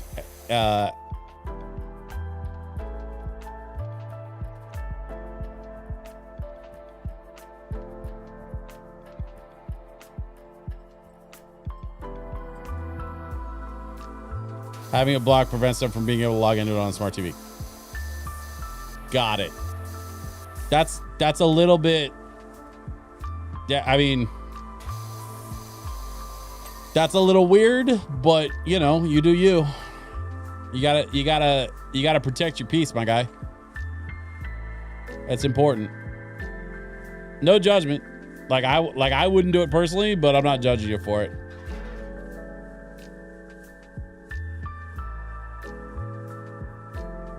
I'm going to get going. Thanks for relaxing streaming, Lo-Fi. Hey, Shia-kun, it's so good to see you. Thank you for coming by.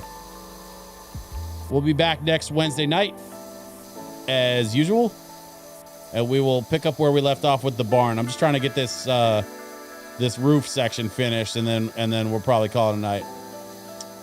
But it was good to see you as always, my friend.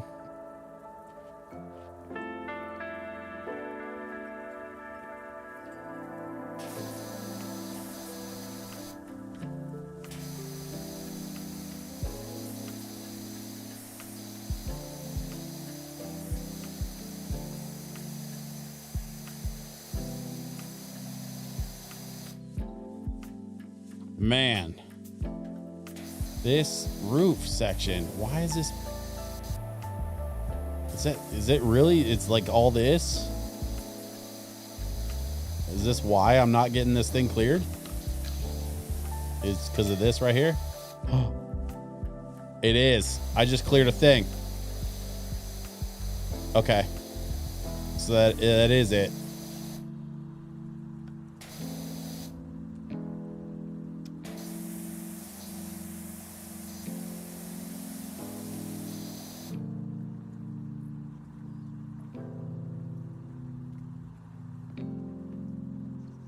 Okay, there we go. So we got it figured out. It's this like, it's this side bit.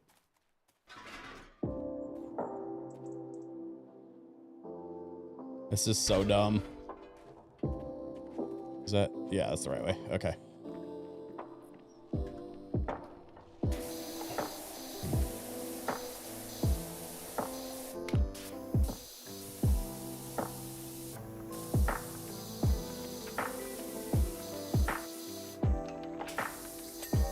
Yep.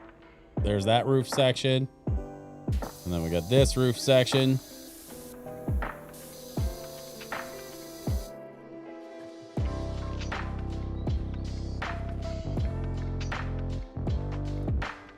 I think this one's done already. I think it's this other side that needs to get done. So actually, let's just move this over here.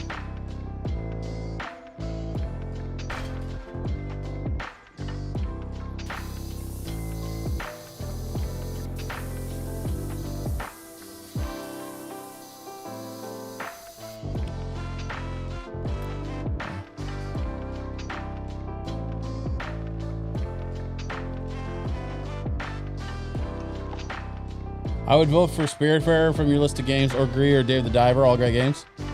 Unpacking is probably the most chill game on that list, but not at that price. Well, all those games on that list are Switch physicals, so they're going to be a little pricier than the usual like digital counterparts. But yeah, I had another friend of mine that recommended Dave the Diver, which is why it's even on there. It wasn't even on my radar. I didn't know anything about Dave the Diver until my buddy recommended it. It's like a YouTube friend of mine that goes by Game Dad on YouTube. He has the Game Dad show. His name's Chris.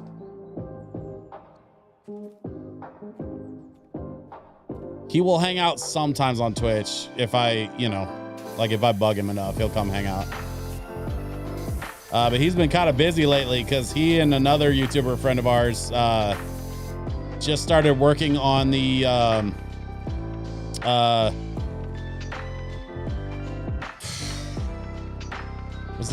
Is it Michigan Retro Gaming Expo? They're like starting their own retro gaming expo. Him and this other like YouTuber friend. And it's kind of crazy that they're trying to get another show going, but I'm trying to find out like what their plans are in the future. You think I'd enjoy it? Dave the Diver? Which game do you think I would enjoy? Dave the Diver? Or Unpacking?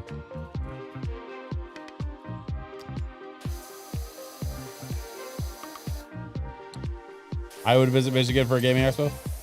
Well, some buddies of mine have an expo coming. I think their first year is supposed to be next year. So like they're in the like planning process right now. And I know for their first year they're not doing any guests. But I have them in contact with an agent that can get them some pretty killer guests. So we're trying to like make that happen.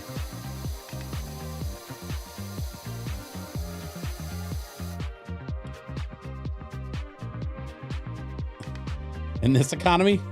Dave the Diver. Yeah, I got it. Okay. Yeah. No, Dave the Diver, honestly, that was the one that I was like kind of the most interested in out of a lot of the games on there. That one and what is it called? Coffee Talk? Where it's like a fantasy coffee shop thing where you like talk to orcs and elves and shit. That's another one that like a friend of mine turned me on to.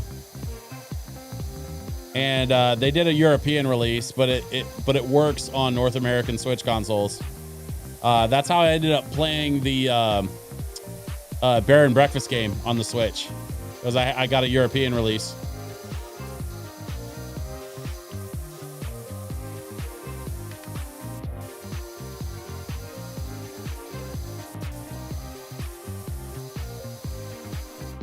Okay, what are we missing? What am I missing? I'm missing something. I don't know what the problem is.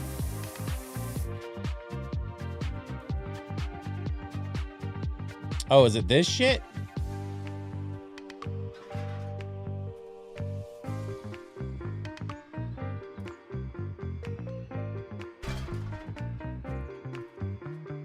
What's happening? Why am I... Okay, that was weird. Let's go up this way. Is this the reason I'm not clearing this fucking roof section? Is because of this gutter? Oh, this is so obnoxious.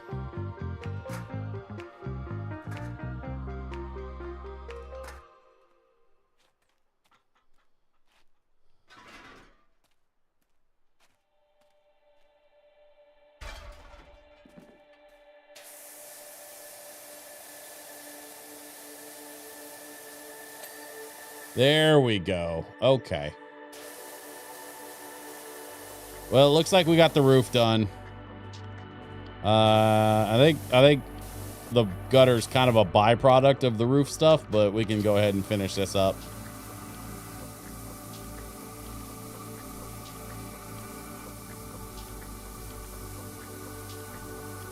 Let's see if I can get the right angle on it. Yeah, that looks good. Okay.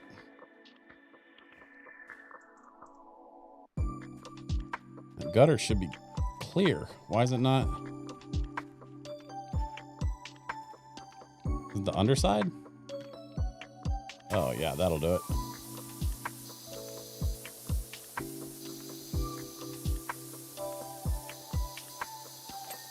There we go. Okay, we got that gutter. And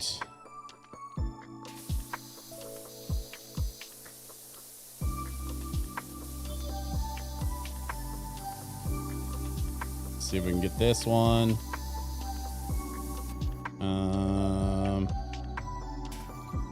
Looks like maybe we need a little bit more here.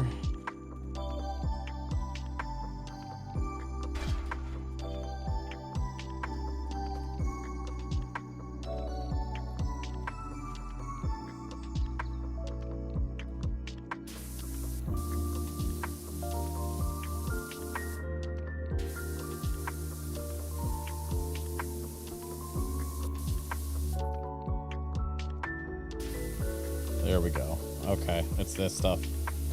Yep, got it. All right. So the roof is done. The gutters are done.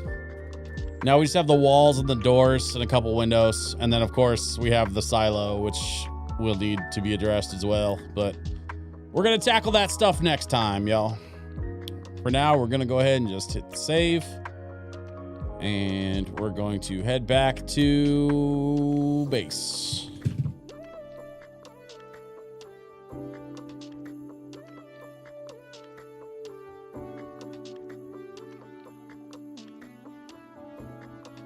Oh my God. Well, this was fun, y'all. Thanks very much for hanging out tonight. Appreciate you being here. Don't forget, next Friday, I will be at an event, so I won't be able to stream next Friday, but I will be back on Wednesday, this coming Wednesday. So just one day next week on Wednesday, but we're going to do some more Power Wash Sim. Same format, same everything. Like, we're just going to chill and relax, midweek break. And then Friday, I'll have an event, which means I won't be able to stream on Friday, but I will be back the following week. Back to our normal, regular schedule.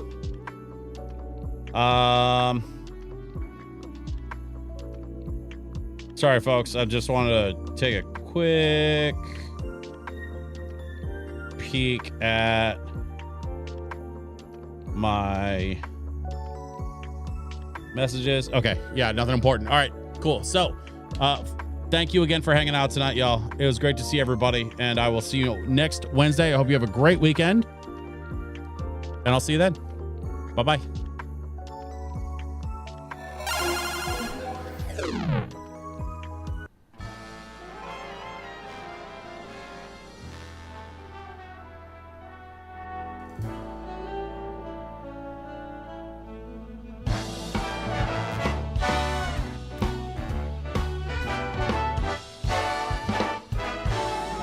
This was a triumph.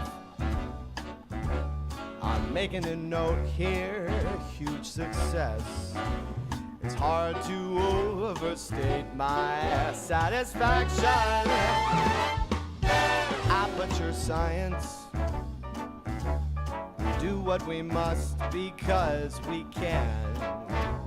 For the good of all of us, except the ones who are dead. But there's no sense crying over every mistake. You just keep on trying till you run out of cake. And the science gets done and you make a neat gun for the people who are still alive.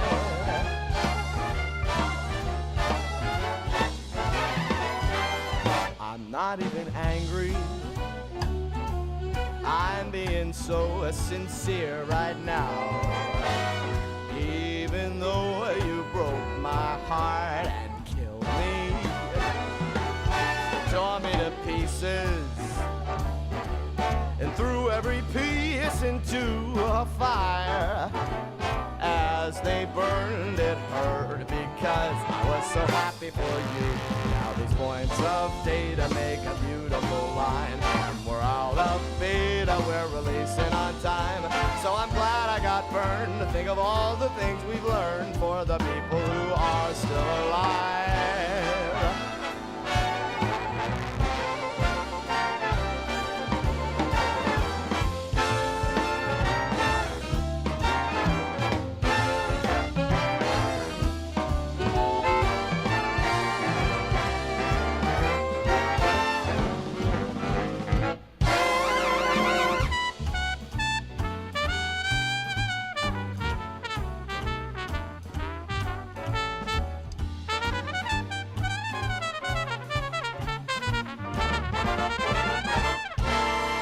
Look at me still talking when there's science to do. When I look out there, it makes me glad I'm not you.